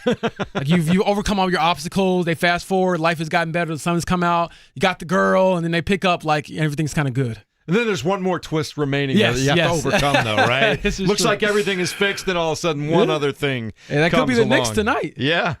Great job listening to Rick Carlisle just a moment ago. We had Chuck Pagano on earlier today. KB, as you look forward to Game 4 tonight, fresh off that conversation with the head coach of the Indiana Pacers, anything that really struck you as we head into tip at 8 p.m. tonight over at Gamebridge? Well, pace and ball movement, he focused, big time on that. That was something that I think contributed to, really Sunday was one of the worst three-point shooting nights of the year. And, a little bit too stationary, too stagnant. I think offensively too much, kind of one-on-one. I think that's what frustrated him, and that's certainly not the Pacers' MO. But I just keep on coming back to the Nesmith injury and just what that would do to your lineup, to your rotations, the assignment of Brunson. This isn't like, this was the Bucks series. It's not like he was guarding, Giannis necessarily. I mean, Brunson has been that assignment for him. And I still think if the Knicks are somehow going to get back fully in this series and win the series, Brunson's going to have to play like an all-NBA first-teamer. Yeah. And that, I think, is what was frustrating about Sunday night is it's not like Brunson had a great game at all.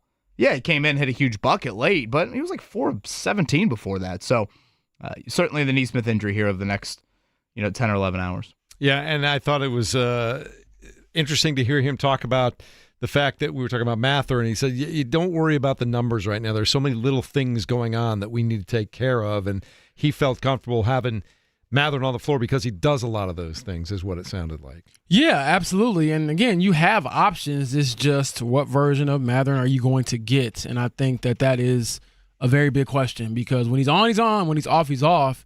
And as I told you all the other day, the weird play where he had the backcourt violation or should have just picked the ball up and he didn't, and Miles has to run and, get it from stopping on the baseline because you get the ball underneath the basket. If that happens, I'm like, those are the key things where I think that would drive a coach crazy. Like, you have to be more engaged than that. And so we'll see how things shake out, as Kevin Bowen said, about 12 hours from now. And we should know by then, obviously, whether Aaron Nesmith is in the lineup or not. Also, over the last couple of days, too, talking about that tough stretch that T.J. McConnell had in the third quarter the other night where he was going inside, giving the ball away a little bit. It feels like from all the things I've read, heard, and Rick talking about, too, is the length of the Knicks has caused some problems there and maybe something TJ's not used to all the time, that he gets in there and those passing lanes that he normally has just don't exist right now.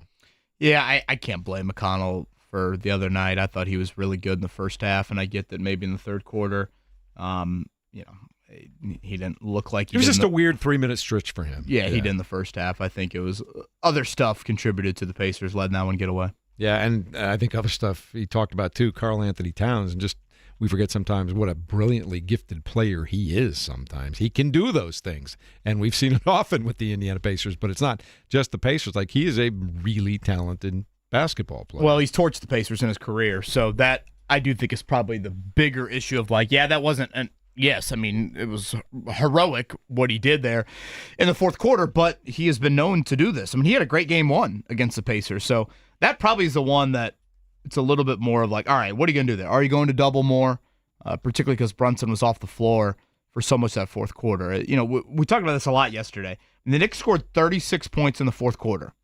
That is a huge number, especially for them. And Brunson played, 3 minutes? That's probably where I would have a lot of frustration if I were the Pacers exiting the other night. Is like, wow, I mean, we just got – and Towns was a huge part of that.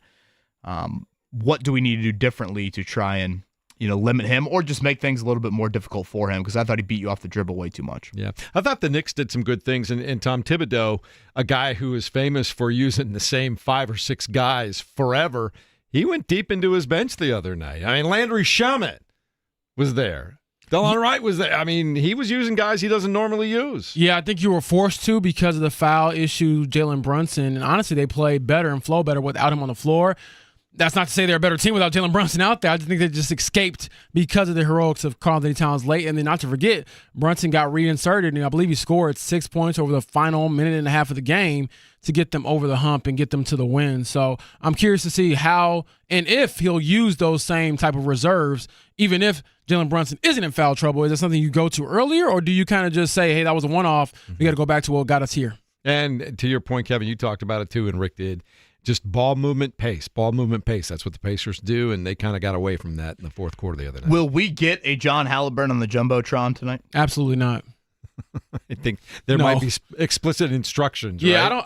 I think it would be funny. I think the crowd would love it, but I think the Pacers are probably a little bit like, no, we want to make sure that this doesn't become another conversation, and let's just focus on the game. The start of the fourth quarter when they, splice those like fans together that are like, it's the fourth quarter, let's go, Pacers.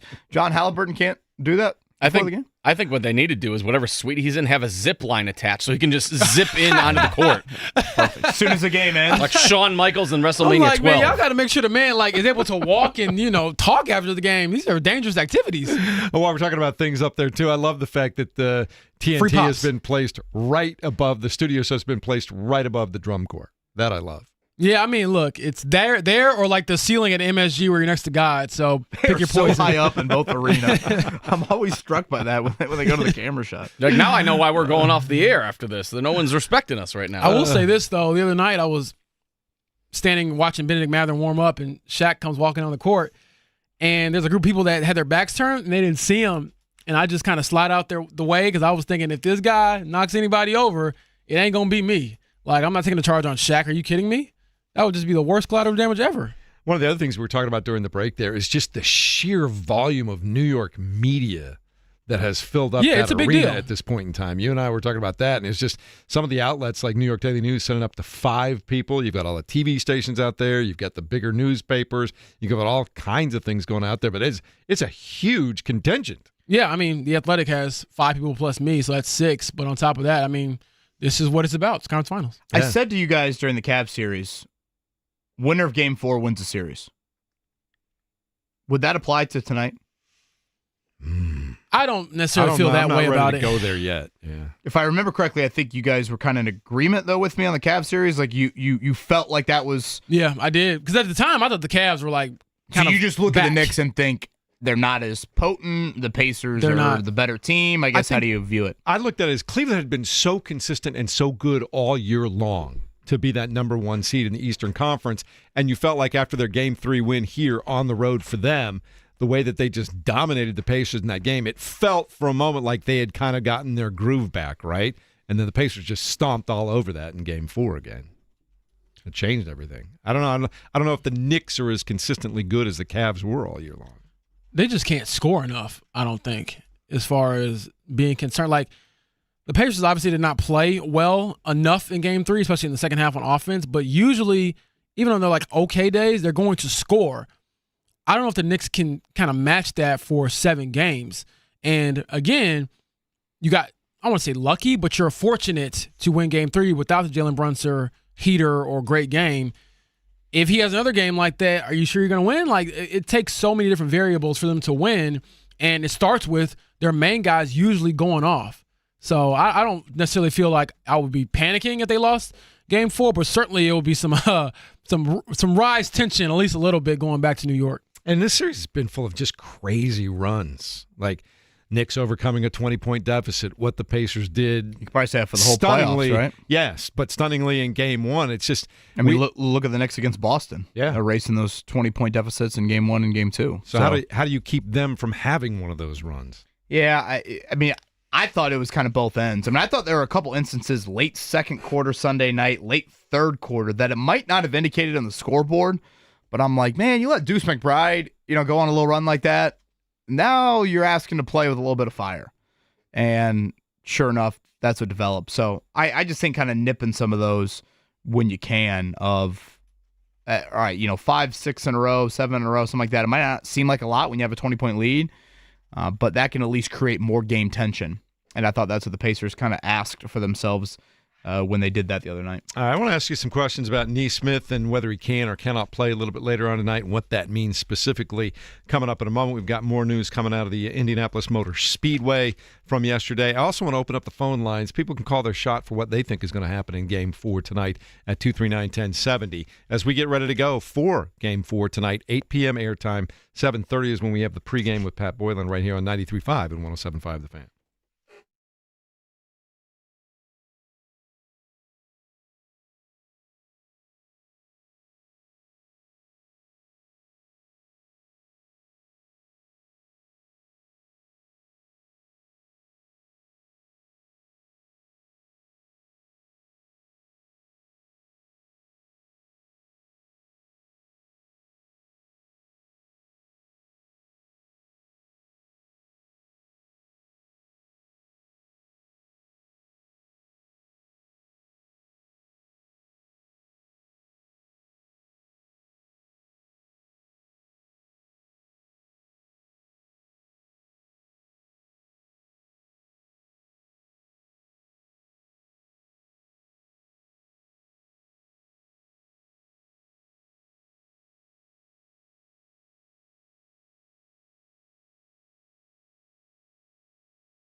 You're listening to the Fan Morning Show on Sports Radio 93.5 and 107.5 The Fan.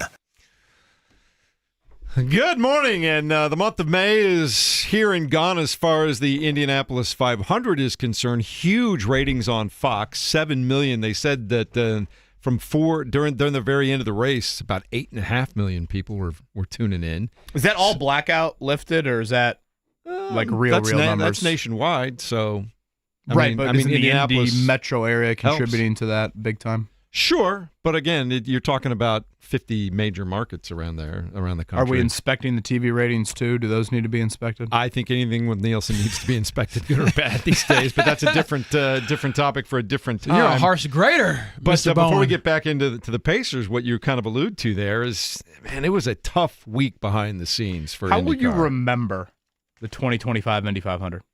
I think as distance goes on, it's Alex Palou's first 500 in what is probably going to turn out to be an unbelievable Hall of Fame career. But you'll never be able to get away from the fact that you had two of the three Penske drivers that got relegated to the back of the pack, and guys were fined and firings were made. And then right after the race, the team that finishes second gets relegated because they failed post-race inspection. And then there was another car. And it's amazing to me that coming off of the Penske stuff, there would be two teams that skirt the rules again, Kevin. It's mind-boggling to me.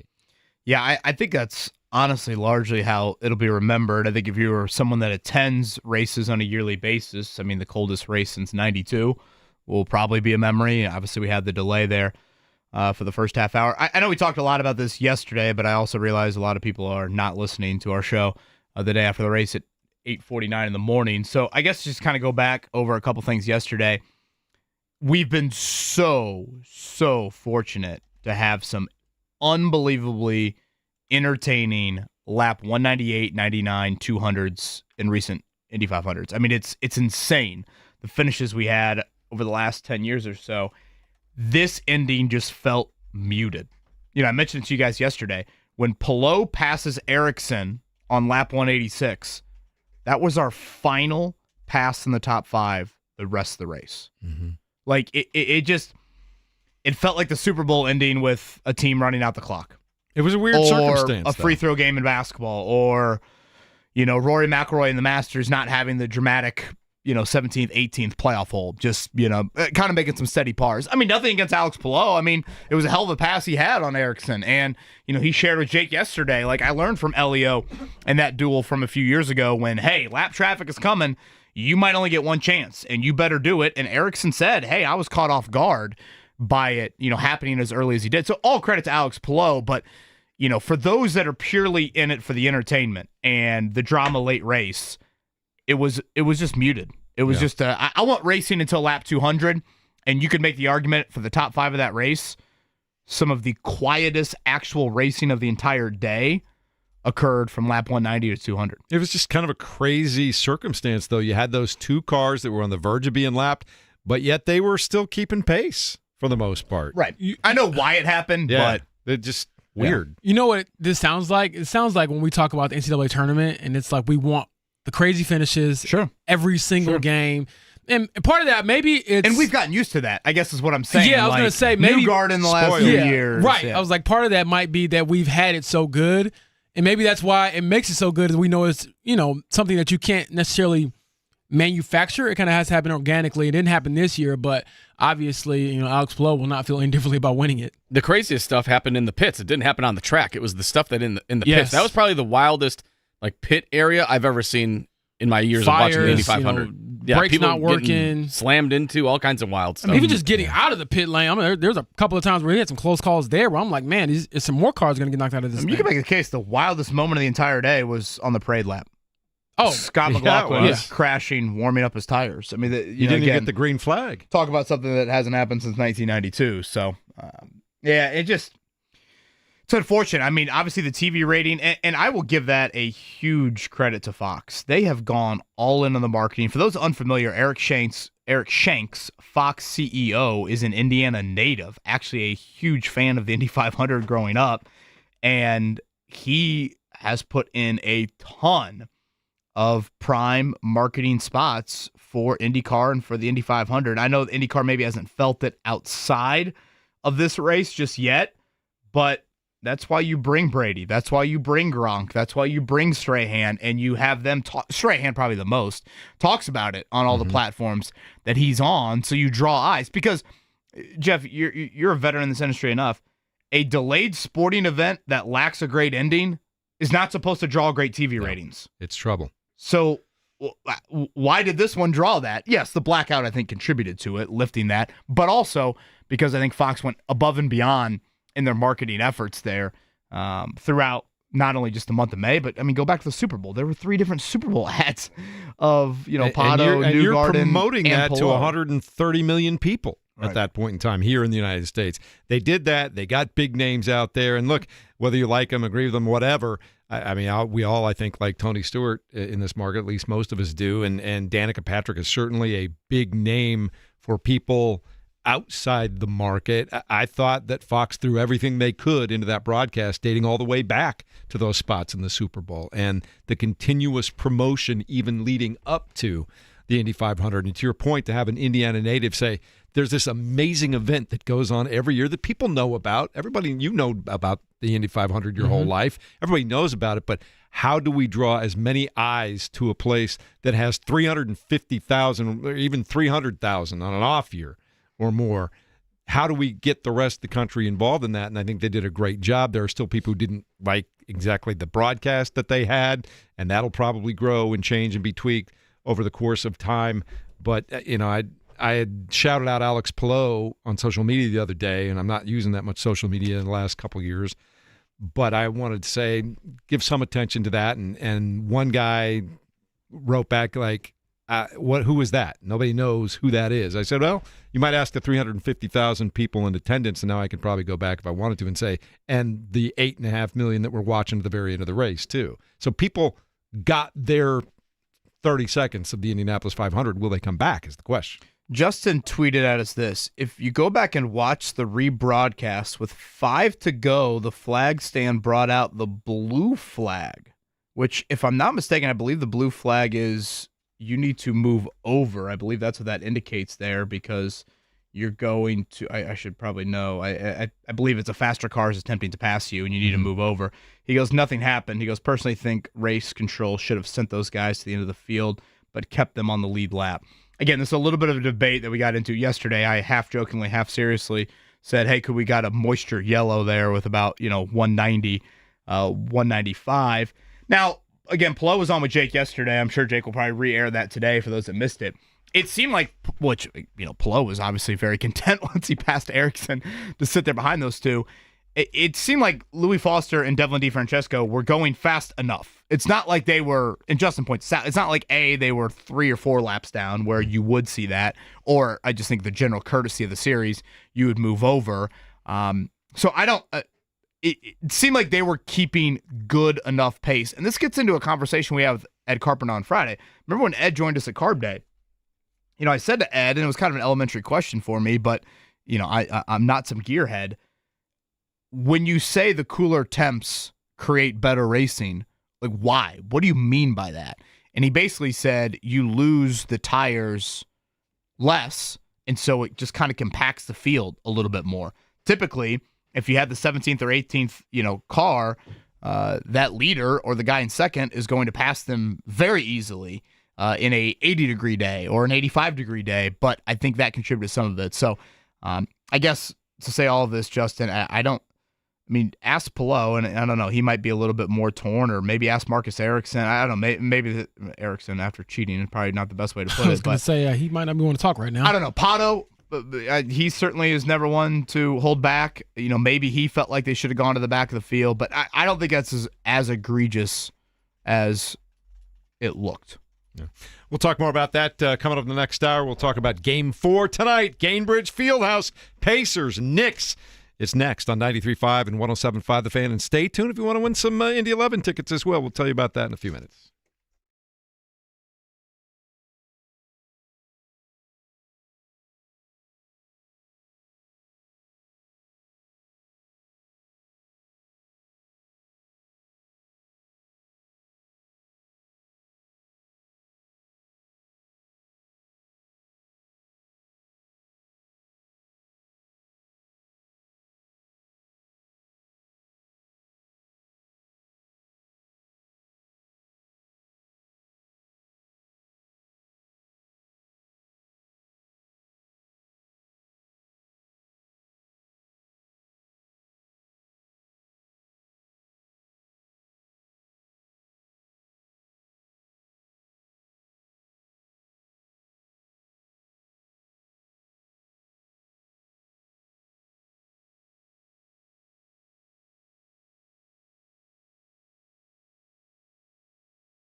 You're listening to the Fan Morning Show on Sports Radio 93.5 and 107.5 The Fan.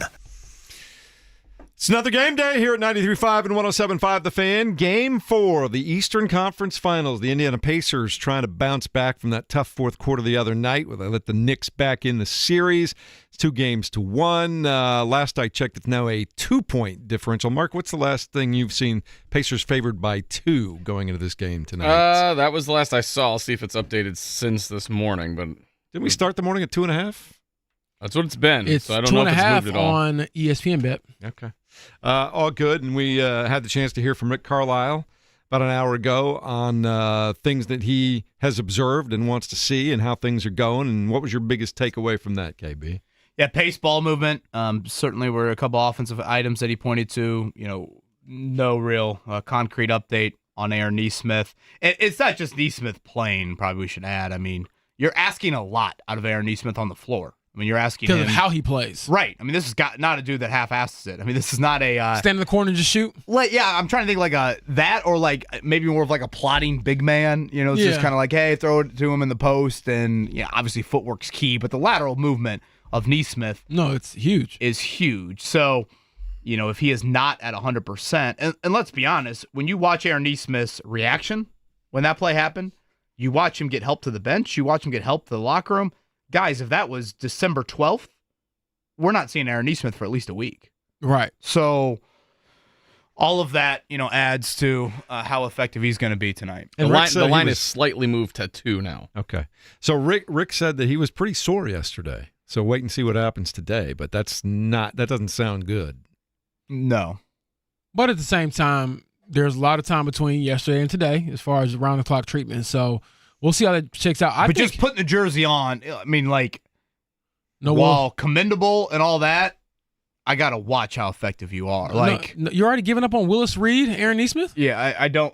Aaron Nesmith doesn't strike me as a dude that's Paul Pierce in the wheelchair. Well, no, he definitely won't be doing that. Aaron Nesmith is not a milker of injuries, I guess, is what I'm getting at. I'm trying to say this as a compliment to him. I was about to say, I think Paul Pierce needed that chair for different reasons. That was the craziest thing. I was actually in Boston that night.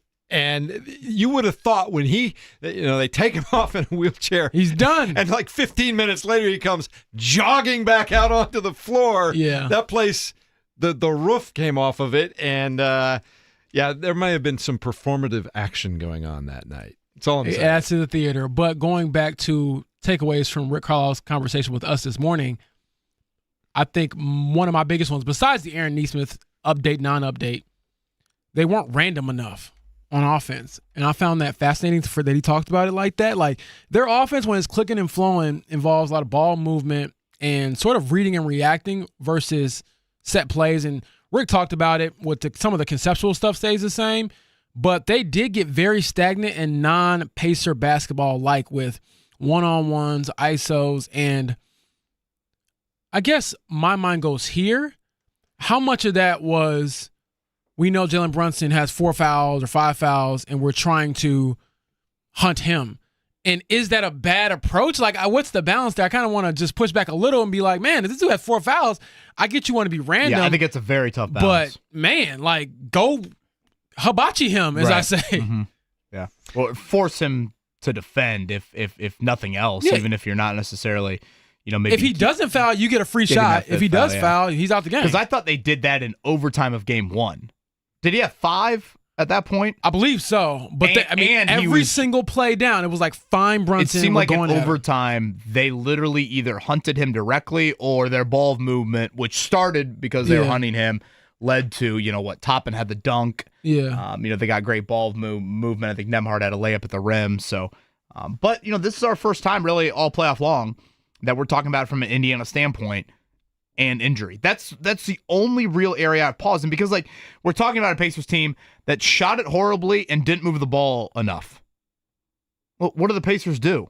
Well, they usually shoot it well and they usually move the ball. So the 2 areas I felt like they struggled in the other night, those are not consistent. This isn't a team that got beat up on the boards or, whatever. Maybe their defense didn't show up enough. So they should respond from that.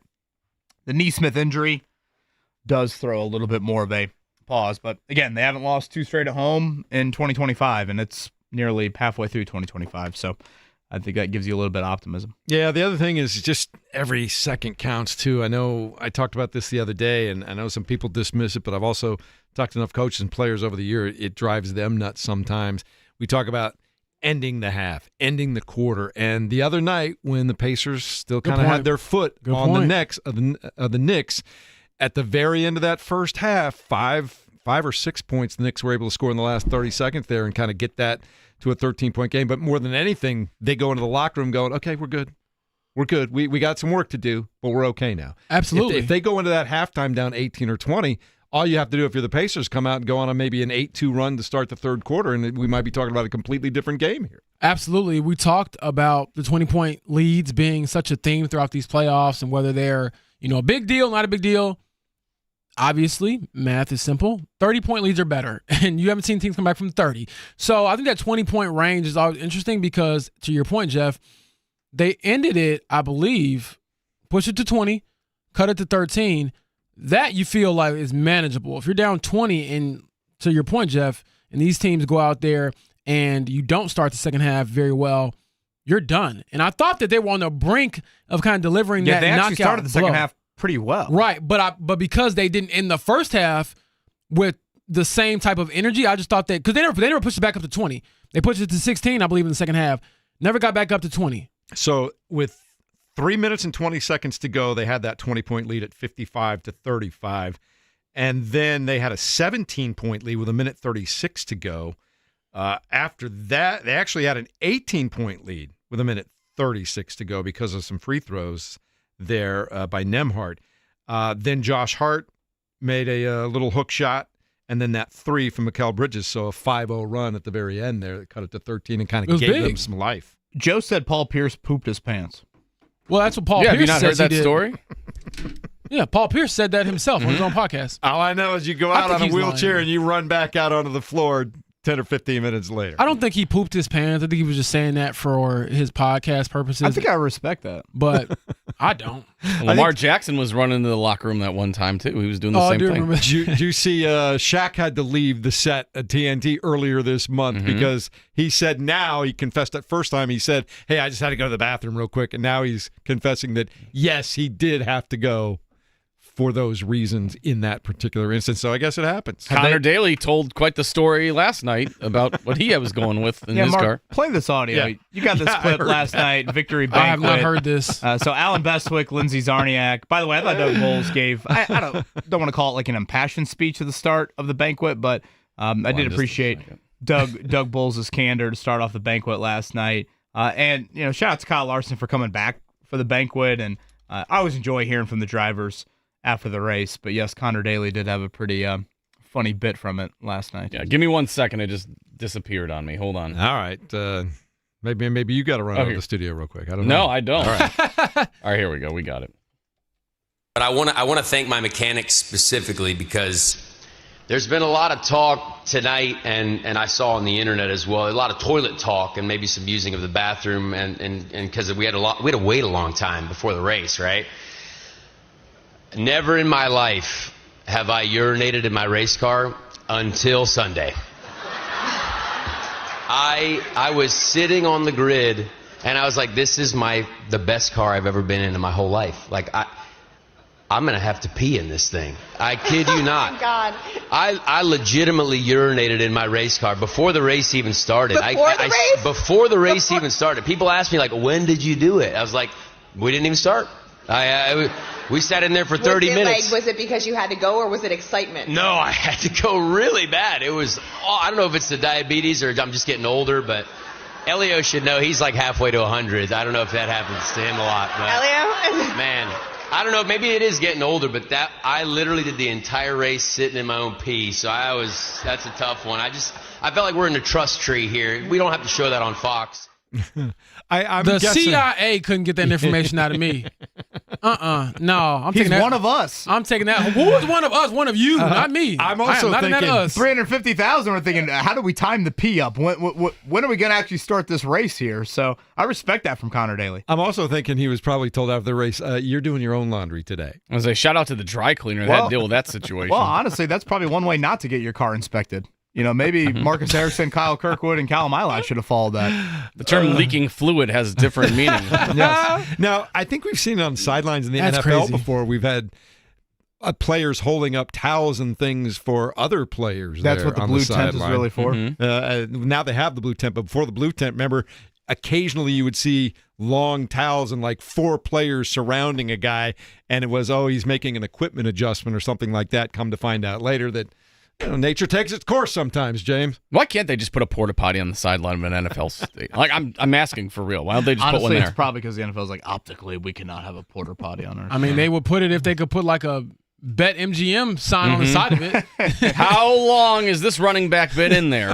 Over under 2.5 minutes. Alex Palou, $3.8 million. That is what he took home. Wow. The purse north of $20 million. Takuma Sato mentioned, remember, he crashed in the open test. That was late April, broke a rib, had to take a Toradol shot to get in the car throughout the month of May. So just some stuff you probably, not Connor Daly division, you don't think of driver-wise there. Speaking of health, James Boyd, you were over there at Fever practice yesterday. The Caitlin Clark update is what? She has been diagnosed with a left quadriceps sprain. She will be out at least the next 2 weeks before reevaluation and further updates from the team. So she will miss at least the next 4 games. They do not play good teams in that 4-game span. It's the Washington Mystics twice, the Connecticut Sun, and then Chicago Sky, the last game of that stretch, I believe on June 7th, which is a primetime matchup on Saturday night in Chicago. But unfortunate news for her. And I think one of the bigger takeaways, beyond just making sure Caitlin doesn't rush herself back, is what do you do without her? Expect Kelsey Mitchell, Sophie Cunningham, and Sydney Colson to get a lot of the ball handling duties while Caitlin is out. The Caitlin Clark effect is real, by the way, because that game against the Skies at the United Center, and those tickets have plummeted with news that she might be not playing. And I guess that would speak to it a little bit, Mark, but like even this Friday night, like the Fever have a home game Friday night. And, there are a lot of young girls out there that, think about a birthday present, think about a Christmas present, think about a once-in-a-lifetime moment to go see her play. She obviously is that type of talent, unquestionably. Look at these crowds. So, yes, obviously her health and how the Fever play without her for at least 4 games are all storylines. But that was probably the thing I thought about the first yesterday of like, damn, think about these people that, spend a lot of money just to go to, can only afford to go to one of these Fever games, and now the draw is slightly different. Especially, and probably some kids and their parents that maybe bought those tickets a long time ago and we're looking forward to that. But, I mean, what can you do? Yeah. And I want to get back to something you said. Trust me, I know it's part of sports. Not it's load just the weight of being a management or star, anything. man. Yeah. It's tough. To your point, though, too, originally everybody's like, she'll be out 2 weeks. No, reevaluated in 2 weeks to see how things are going. Exactly. Minimum of 2 weeks was the exact phrase, right? Yep. From the Fever. And to your point, too, Kevin, good news for the Pacers or the Fever, if there is any, is the fact that they're not exactly playing a murderer's row of a schedule right here, but still, you're playing in a league where there's just a little dozen, give or take a dozen teams year to year, so the teams are fairly stacked with talent all around. So anything can happen. Yeah, it's a winless Connecticut team. It's a winless Chicago team, and then Washington tomorrow. Washington again next week. They have 2 wins. So, yeah, from a schedule standpoint, it's probably one of the more manageable 4-game stretches, if it is only 4 games, you could have here throughout the season. And, James, I think that ball handling will get tested big time. I mean, Caitlin Clark is still playing a bunch of minutes. And, Kelsey Mitchell more on the ball. Sydney Colson, probably some point guard duties. You brought up Sophie Cunningham a little bit earlier. If, Aaliyah Boston got hurt or somebody else got hurt, it'd be a little bit different. Shout out to the great Evan Sherrill in studio here from Cluster Truck. At Carb Day. He was Friday. front and center Carb Day. Yeah. I almost tossed him a Jell-O shot during the midst of Carb Day. FAN is your promo code for Cluster Truck. Shout out to the great Max Yoder here. He texted me over the weekend. Hey, I just went to clustertruck.com, made an order, and I saw your burger front and center. The end of May. So we're getting there. Again, 20% of proceeds, 20% of sales, I should say, goes to the IU Simon Cancer Center. So thank you to Cluster Truck for continuing that through the month of May. No word on if Connor Daly is urinating in anything affiliated with. I was just I don't know where to go from there. I need a tally though. I need to see if you're winning, if Connor Daly's winning the burger. Are we keeping tallies of order numbers? That is probably a good question for Evan. Get back in here, Evan. Fan promo code FAN, $5 off your order. Would you rather have the Kevin Bowen burger or the Connor Daly burger? Has Maddie had the Kevin Bowen burger? She has. Okay.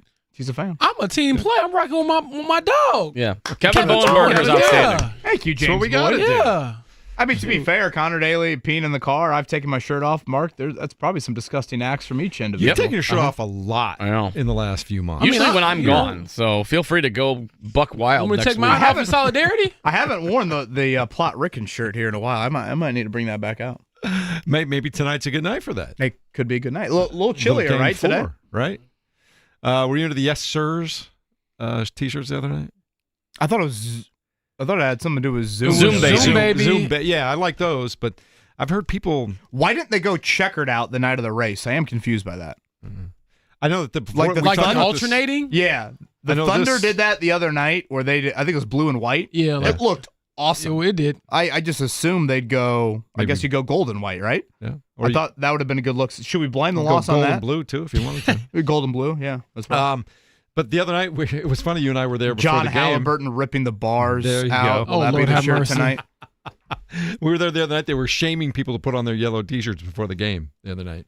They were zooming in on people on the big screen going, yeah, you, looking at your phone, the Instagram, put that T-shirt on. Yeah, I mean, you might as well, right? Why go and not participate in all of the silly what's little fun. fan stuff? Yeah. I mean, besides, if you're, Steven Jackson, who was at the game the other night, I don't know if you can force him to put on a shirt, or, but the rest of people who just going just as fans, enjoy it, man, embrace it. Evan chiming in here in the YouTube chat. Connor has the clout. Yeah, I would say Connor Daly probably has slightly more clout than lowly Kevin Bowen and the top burger See, sales. we got to get you to drop a mixtape like Robert Schwartzman, and then Boy, you'll get I your would clout download that in a They heartbeat. played that I'm at a last corner of the night. market. They played that last night. Robert Schwartzman walked out on stage. How much fun was he to talk to the He's other just day? so genuine. I was saying this yesterday for those that missed the show. I really enjoyed that on Friday, and not because I was 4 beers deep at 9:30 in the morning, but I don't know. There's something that I really appreciate when, and I don't know if Schwartzman necessarily qualifies as it, but Kyle Larson certainly does. When these guys that aren't necessarily in the series or haven't had a lot of history of the 500, when they come here and they are all in on embracing it, and there's just a genuine nature to it. I thought the Larson comments are interesting last night. He made it very clear that he, in all likelihood, will not attempt the double again, but he wants to race in the 500 alone. He does. I think he wants to create a schedule where he doesn't have to do the Coca-Cola 600. He wants to give all his attention to just the 500. So won't be the double, it sounds like, and who knows when or if this will happen. But Kyle Larson, I thought, made it pretty clear that, hey, can we just get the focus for myself on the 500? All right, more talk about all this in Game 4 coming up in just a few minutes. Mark, let's check it down. The Morning Checkdown on 93.5 and 107.5 The Fan. Kevin, as you pointed out a moment ago, the numbers are in. Alex Pillow picking up $3.83 million for that pass like Marcus Erickson the other day. And to your point, could you have imagined if Marcus Erickson had held him off and crossed the line first and then been relegated to the back of the field like he was for failing post-race inspection? That'd be on the Mount Rushmore of horrific PR nightmares from a championship winner. Yeah, I found it very ironic yesterday as Jake Query's interviewing Alex Pillow at 2:10 in the afternoon. That news broke. Can you imagine Jake interviewing Marcus Erickson and being like, hey, man, just saw that now you're finishing 31st in this race. By the way, that would have been remember when Jalen Carter had the thing happen at the Combine when his arrest warrant came out, and it was right before he was supposed to talk, and I was like, man, if that guy was up there on the podium, that would have been terrible. Can they inspect crash cars? Good question. To the best of their ability, I suppose they could, but if something's completely ground up and damaged, then what do you say? Yeah. I was thinking about that from a finishing places standpoint. If you're in some of these, again, Indy 500 drafts per se, like Nolan Siegel crashed on the last lap. Yeah. Pacers play tonight, 8 p.m. It'll be Game 4 of the Eastern Conference Finals. Pacers lead it 2-1. They're at home at Gainbridge tonight. Airtime 7:30 here on the Fan. You can watch it on TNT. They had the Knicks down 20 points in the first half, down 2-0, ready to put them away. The Knicks scratched their way back in. Right now, James Boyd, the Pacers are a 2-point favorite. I'm not surprised by that line at all. I think it's going to be a tightly contested contest, but at the same time, Do I expect Karl-Anthony Towns to go off in the fourth quarter again? No. Obviously, the Aaron Nesmith injury is something to monitor, but I think the Pacers should still feel pretty confident going into this thing. Not to say they're not confident in any game, but I don't feel myself personally that this is like the Cavs Game 3 loss where they just looked completely outclassed. This is a game where you barely lost it, come back, be together, and obviously you need more just continuity on offense to get over the hump. All right, last night in the NBA Western Conference Finals, the Oklahoma City Thunder, 68 wins in the regular season. They are rolling again. They bounce back from that 40-plus point loss in Game 3 to the Wolves, and they win in Minnesota 128-126. They had control of the game for most of it, so that score is a little closer than the game felt like, but a monster night from Shai Gilgeous-Alexander. KB, 40 points, 9 rebounds, 10 assists, and Jalen Williams came up with 34 points in a big night for him as Jalen well. Williams is so good. I mean, Shea, but like Jalen Williams when they're both going like that, they don't lose. And that's a big time win for that franchise. I mean, you talk about getting your doors blown off in Game 3. You're on the road. Contender pretenders. It's going to be like the Nuggets series, and it goes 7. Boom, that's emphatic. And honestly, if you're the Pacers watching that, that's got to be a big time little. Okay, all right, Game 4. We need to have the same sort of response tonight. All right. We also have news coming out of the Fever. Caitlin Clark ruled out for at least the next 4 games, 2 weeks. KB she'll be reevaluated with a quad strain at that point in time. So not necessarily coming back in 2 weeks, but they'll take another look at it then. Yeah, so minimum 2 weeks, like we've said. The schedule, not too daunting. The first missed time of Caitlin Clark's career due to injury, pro or college. And just to remind everybody from a Fever roster standpoint, if Caitlin Clark was to miss time last year, you probably would have seen like Erica Wheeler or maybe even Grace Berger get some ball handling duties. Those two are not on the team anymore. Sydney Colson came over in free agency. She's barely really played here through the first 4 games. So it'll be some new faces or just some kind of out of position type of action here for Stephanie White in the nation's capital tomorrow. They've got Washington. All right, Major League Baseball last night. Mark Dykton, the Cubs win again. They're 33-21. They're playing good baseball right now. I told you they got through that Murderers Row in April, and all of a sudden the schedule's lightened up a little bit, and they're taking it to the Reds and the Rockies. So good job by them. Yeah, they beat the Rockies 3-1 last night. It was the St. Louis Cardinals dropping one on the road. No. Let's keep moving. Do you Go remember ahead. when Mark just absolutely took Connor Daly went number 1, Mark Dykton went number 2 when the Reds beat the Rockies earlier this year. His Cubs are now playing the Rockies, and he acts like they're the 61 Yankees here. The Rockies are 9-45. Unbelievable. Mark Dykton. A dub is a dub, I'm the best there is, plain and simple. I mean, I wake up in the morning, I piss excellence. That's Craig Counsell talking right now. Or Connor Daly. I was going to say, was it Connor Daly? Was he channeling his inner Ricky Bobby on that one? Maybe. Could be. Cincinnati beat Kansas City by a score of 7-4. That's Major League Baseball right there. And can we just put Aaron Rodgers away at this point in time? Why are the Steelers even hanging around? They're still waiting. It's May. They got OTAs going on. I don't think there's anything I'm more sick of than any Aaron Rodgers speculation. I could give a rip. I don't care. I was going to say, hit the button. Make sure we keep this nice and FCC clean. But you guys will be back at Colts camp this week, right? Yeah, right now they're scheduled to have an OTA tomorrow, so that'll be our first 11-on-11 look at the Colts here in 2025. 1 OTA viewing each of the next 2 weeks. And by the way, if you missed it earlier, Chuck Pagano was on with us. Mark will have that up on the podcast. Just really good stuff. Some great memories, some great stories from Chuck on Jim Irsay. So that will be up along with the Rick Carlisle interview from earlier in the show. Both are posted as we speak, so save them and then listen to them after the show. 10:01, right? Ooh, I like that. Mark, I'm feeling generous today. We have another 4-pack for the Indy 11 coming up, Yes, right? we do. Tomorrow night's game.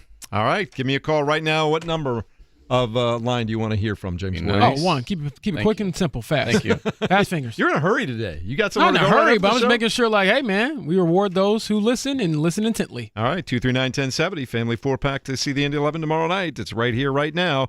We'll talk more about Game 4 with the Knicks next on 93.5 and 107.5 The Fan.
You're listening to the Fan Morning Show on Sports Radio 93.5 and 107.5 The Fan. Welcome back to the DriveHero.com studio. I'm James Boyd, joined by Kevin Bowen, who is currently eating, not indisposed. He's eating. Well, chicken Caesar wrap. Thank you, Cluster Chuck, for that. Man, they're good. Jeff Rickard as well. Got Mark Docked on the ones and twos, and we are talking Pacers and Knicks. No longer Pacers and Racers. They're 0-4. Ban that forever. Don't ever have 500 and Pacers game on the same day. That's an automatic loss. But the series isn't over. Game 4. What are the keys to victory, you guys? Rick talked about it this morning. We've talked about it throughout the last 2 days. Ball movement just came to a standstill down the stretch the other night. That cannot happen. Can I throw this out there? I did not get a chance to ask Rick about this, but Tony Bradley, do we see him as the backup center again, or could we see Thomas Bryant? Because I don't know if Tony Bradley minutes are as fruitful as they've been. And, of course, the guy initially joined the team on a 10-day contract, wasn't supposed to be, like, in this position. And he's given them solid minutes, but I just wonder if that leash has been a little too long the last couple of games. And could we see some Thomas Bryant minutes? But I don't know. Maybe is it matchup based or? I think a lot of it comes down to the fact that they're just tired of getting beat when New York keeps getting offensive rebound and second chance after second chance after second chance. You got to try to do something different in the interior, don't you? Absolutely. But I'm just wondering. Thomas Bryant gives you a little bit more spacing on offense. He can knock down the three.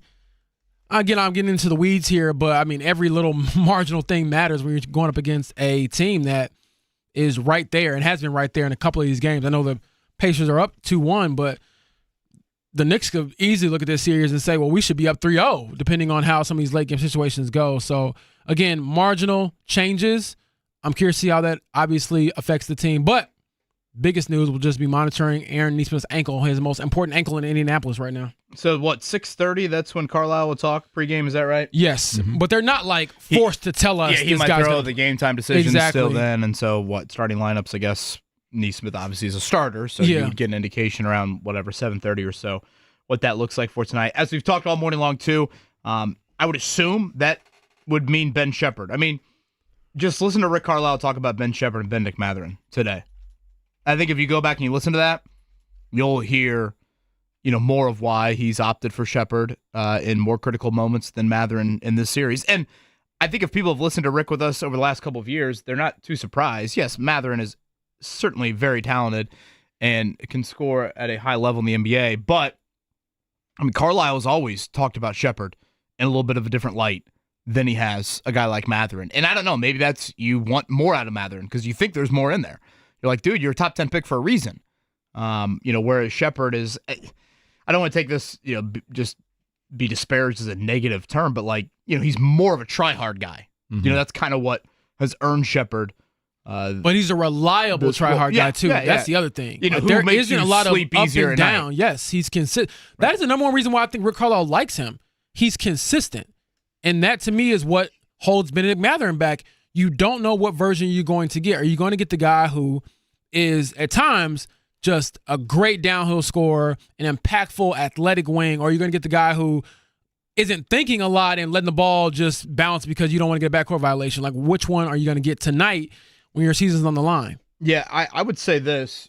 Rick didn't want to go there with Matherin, but if you look at the numbers since the DeAndre Hunter ejection, before the Hunter ejection in the playoffs, Matherin was averaging 13 a game, shooting 50% from the floor, and getting to the foul line 5 times a game.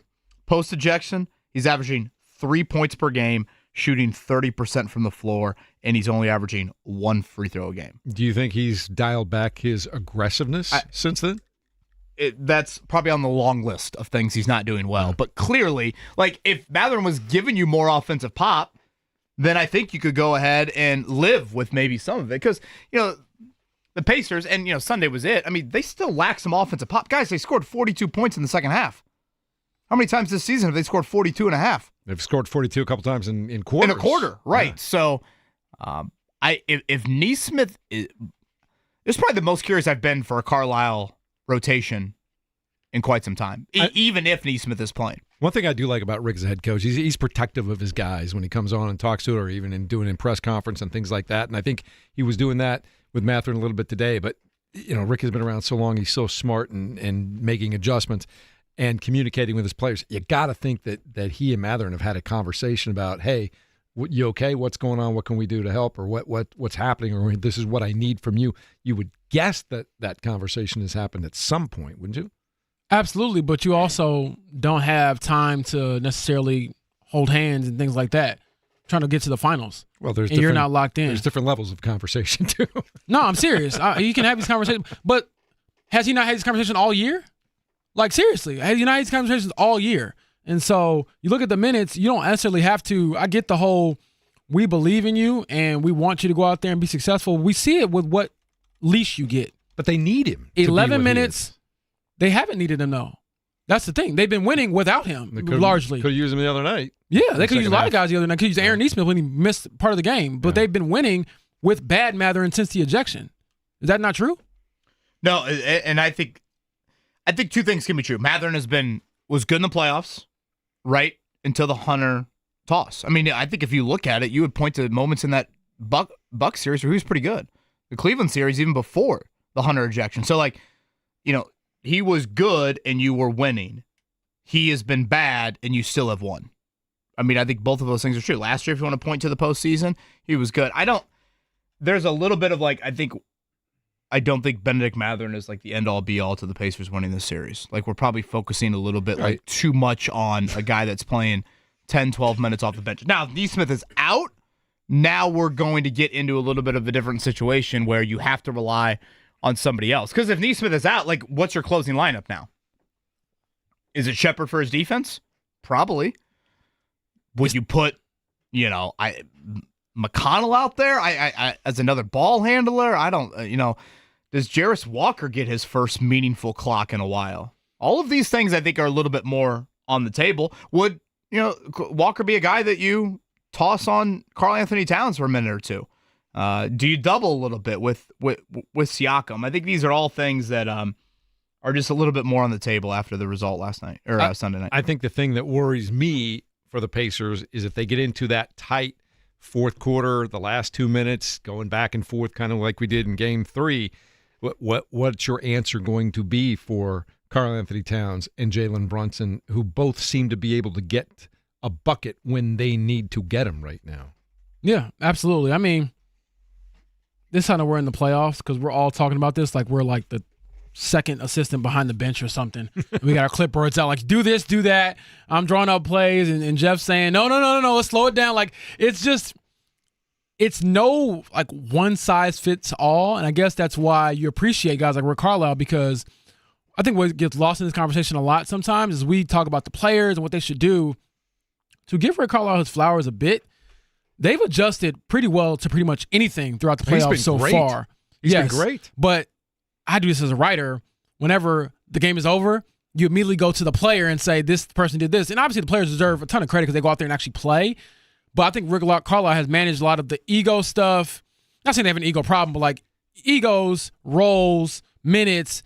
We criticized them early in the year. I've criticized it. But for the most part, what can I say now other than you should probably trust that guy? There is nothing that gets ripped more during a basketball game than a coach and his rotations or lineup. Yes. I mean, it is and they're constant. 2 games away from the finals. And I'm saying this in all crazy. Shapes and forms of basketball. Thibodeau got a lot of flowers from the New York media after Game 3. I'm not talking Carlisle and Thibodeau. I'm talking about your third grade CYO team. Every coach is getting ripped for lineups and minutes. And so there is times where before I walk in here at 7 a.m., and I'm going to go with a lineup card or going to go with the minute card, I think to myself, wait a minute. Pause and rethink this. Because right now the Pacers are what in the postseason? 10-3? 10-3. 10-3. And they have played everybody. They have not shortened the rotation at all. We want 13-0, KB. Their starters are not playing north of 40 minutes. None of that. So, there is this thing where all of a sudden the Pacers lose the other night, and I'm seeing people, it's oh my gosh, you're playing Bradley too much. You're playing Shepard too much. It's just difficult after a loss for me to immediately go there. Sometimes your main guys don't play as well. And sometimes, the other team certainly deserves credit, and largely Karl-Anthony Towns deserves it for what he did on Sunday night. The other thing is outside of Indiana, most of the country thought the Knicks were going to win this series, some of them in 5 or 6 games. And right now the Pacers were up 2-0 and had a 20-point lead. I think they're taking care of their business for the most part. We're fresh off that blown lead, but they've had a really nice playoff run so far. Absolutely. That lets me know I don't listen to a lot of that stuff because I'm like, how could you go into that series and pick the Knicks in 6? Because they just haven't paid attention to the Pacers all year long. I guess so, but nah. I mean, and the other thing is, this was their first, clutch loss since the LeBron tip-in. Mm-hmm. So they were due for not having the miracle finish or the lucky bounce or whatever. So, again, 5 minutes left, 2-point game. Who do you trust more? I probably trust the Pacers still because I've seen made it. a big basket the other night there. I mean, just sit cold on that bench and then come in, and he's driving to his tough shot, right too. on Neesmith. Yeah. Going back left. That was a tie game. Yeah. That was you can't underscore how big 98 that all. was. Brunson comes in off the bench and does that. He is and that was an amazing player. Wasn't that right after Halliburton had come back and given the Pacers a little bit of a boost too? Yeah, I'm trying. I kind of forget how it got tied up, but I mean it was definitely tied. And then of course Turner got the great look and didn't go in. Carlisle called him a walking bucket for a reason. Yeah, he's indeed that. Man, we'll talk more about that. Get ready for Game 4 tonight. Also, if you're just waking up, more controversy at the Indianapolis 500. We'll tell you all about that. Update you the latest on Caitlin Clark. Even take a phone call if you want to get in and got quick time to do that, 239-1070. It's coming up next on 93.5, 107.5 The Fan.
You're listening to the Fan Morning Show on Sports Radio 93.5 and 107.5 The Fan.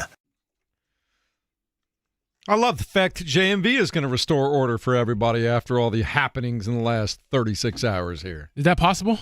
If anybody can do it, JMV. I mean, he had order definitely not restored at the JMV takeover on Saturday night at the Coke lot. There was all kinds of nonsense going on there. The Coke lot, very fitting for JMV. Did you visit the Coke lot yet? I did not. I think you need to do that. I have a lot of things I have to check off the Indy 500 list next year. Hopefully, when I have the full day just for that event. I think we need I've spent way too many nights in the Coke lot. I think we need to make James a special guest of JMV the night before the race in the Coke lot. What do you guys think? I set the over-under each year about a dozen conceivements in the Coke lot each year. I think next year we should do do it where you guys are set up in different locations around the IMS. Do the show from 3 different locations. James is in the Coke lot. Kevin is in the snake. Well, maybe no. Let's put Jeff in the snake pit. Let's really get the boots on the ground. I'll here. be in one of those troughs. I can just do it. I can lay down in one of those troughs. Maybe I think we do it that way. Maybe I'll get Christine to just sit atop my shoulders over there in the snake pit. What do you guys think? We're gonna hand you a bunch of glow sticks and gummies, and you're just gonna go wild. I love it. That's what we will do. Hey, before we get on too much farther into the show, we're getting ready to wrap it up here. Got the Jiffy Lube stat of the day from Scott Johnston today. Let's get into that and let you know what's going on there. Pacers-Knicks series is now the 7th NBA Conference Final series in which each of the first 3 games has been decided by 6 or fewer points. It's the first since the Lakers-Nuggets Western Conference Final in 2009. Only 3 conference finals had each of the first 4 games decided by 6 points or less, the last being the Cavs and Pistons back in 2017. So it's been 18 years, guys. Excluding the 2020 bubble, this is the 3rd conference final series in which the road team has won each of the first 3 games. You got to go back to 2017 in the Eastern Conference Finals between the Cavs and the Celtics, and then the 95 Western Conference Finals between the Rockets and the Spurs. So it's been a while since we've seen it. Not very often does it happen. The 3 games are tight down the stretch. I think it'll be close again tonight, to be honest with you. I think the Pacers pull it out. That's my prediction. But I expect it to be a tightly contested game. But again, I would venture to say the offense will look a lot better than it did in the second half of this one than did the other night. And Kevin will be finding out probably right at truly at game time, I would think, to find out whether or not Neesmith is going to be able to play. Yeah, again, Rick Carlisle, 6:30 will meet the media. You can find out the podcast with us from earlier for a little update on that. But yeah, probably nothing till later. Should we pay more attention to what the Knicks are doing on the road in this postseason? Are they 6-1? 6-1. Their only loss was the game after Jason Tatum's torn Achilles. Ooh. Kind of wild that that's their one loss. They beat the Pistons, I should say, all 3 of those road games. Remember, won Game 6 there to win the series. Took the first 2 there from Boston. That's on me. I mean, waiting until 9:50 in the morning to acknowledge what the Knicks have done on the road the postseason, I probably should be given more credit there. I'll throw this out there as well. I do think if Aaron Neesmith can't go, that's a different adjustment than losing him midway through the game. I think all coaches would probably say you feel better prepared for an absence when you have, a day or 2 to kind of go over what you want it to look like versus on the fly, oh, this guy isn't going to go. What can we do? So I expect there to be some adjustments if Aaron Neesmith isn't available and for it to look smoother without him in there. Also, coming up later on tonight, we found out that John Halliburton has been freed. Free pops came true. He'll be in a suite, but he'll be able to watch his son play basketball tonight. Be glad. That's all I got to say. Be glad you are not a normal human being who would have been banned from the arena. Probably arrested too, right? Yes. Any hot takes from last night? The old fouling up 3. We saw that once again in the game there. Should a team be allowed to decline the free throws? Would that help? What do you mean? Well, if you're... No. Well, I don't think you need to change the game just because of a happenstance going on there. Don't be down 3. There's your fix. They're going to start declining free throws for guys who can't shoot free throws. To be fair, you can decline penalties in the NFL. I don't want to act like it's the craziest thing in the world. It is crazy. We do have the ability to decline things in other sports. Or should it be where you are allowed to pick the shooter then? Well, is that getting a little too crazy? So, again, declining the free throws wouldn't cure all. You still obviously would inbound it, and they still would probably foul you right away. But for those that missed it last night, once again, Thunder up 3. Once again, they executed the foul, and that's how the game ended. Minnesota, Edwards missed the second, and that was the end of that. I don't see it as a huge problem at this point in time. Do you? I do think in the Pacers didn't need entertainment it. world that is sports, and every rule change, as much as they say involves safety, it really involves entertainment, right? Well, that's Every rule change, there's no part matter of the that. sport, involves entertainment. So is this going to be the next rule change that involves entertainment? Everything in the NFL that gets changed is purely for entertainment. So if it was you and you were the czar, what would you do? Part of me loves the Elam ending. But that is a gargantuan change. And I know that is change. No, that would mess with like records. I and know, numbers but I and- watch those Elam games and I'm on the edge of my seat at the end. Yeah. I mean, it's like playing pickup. Yeah.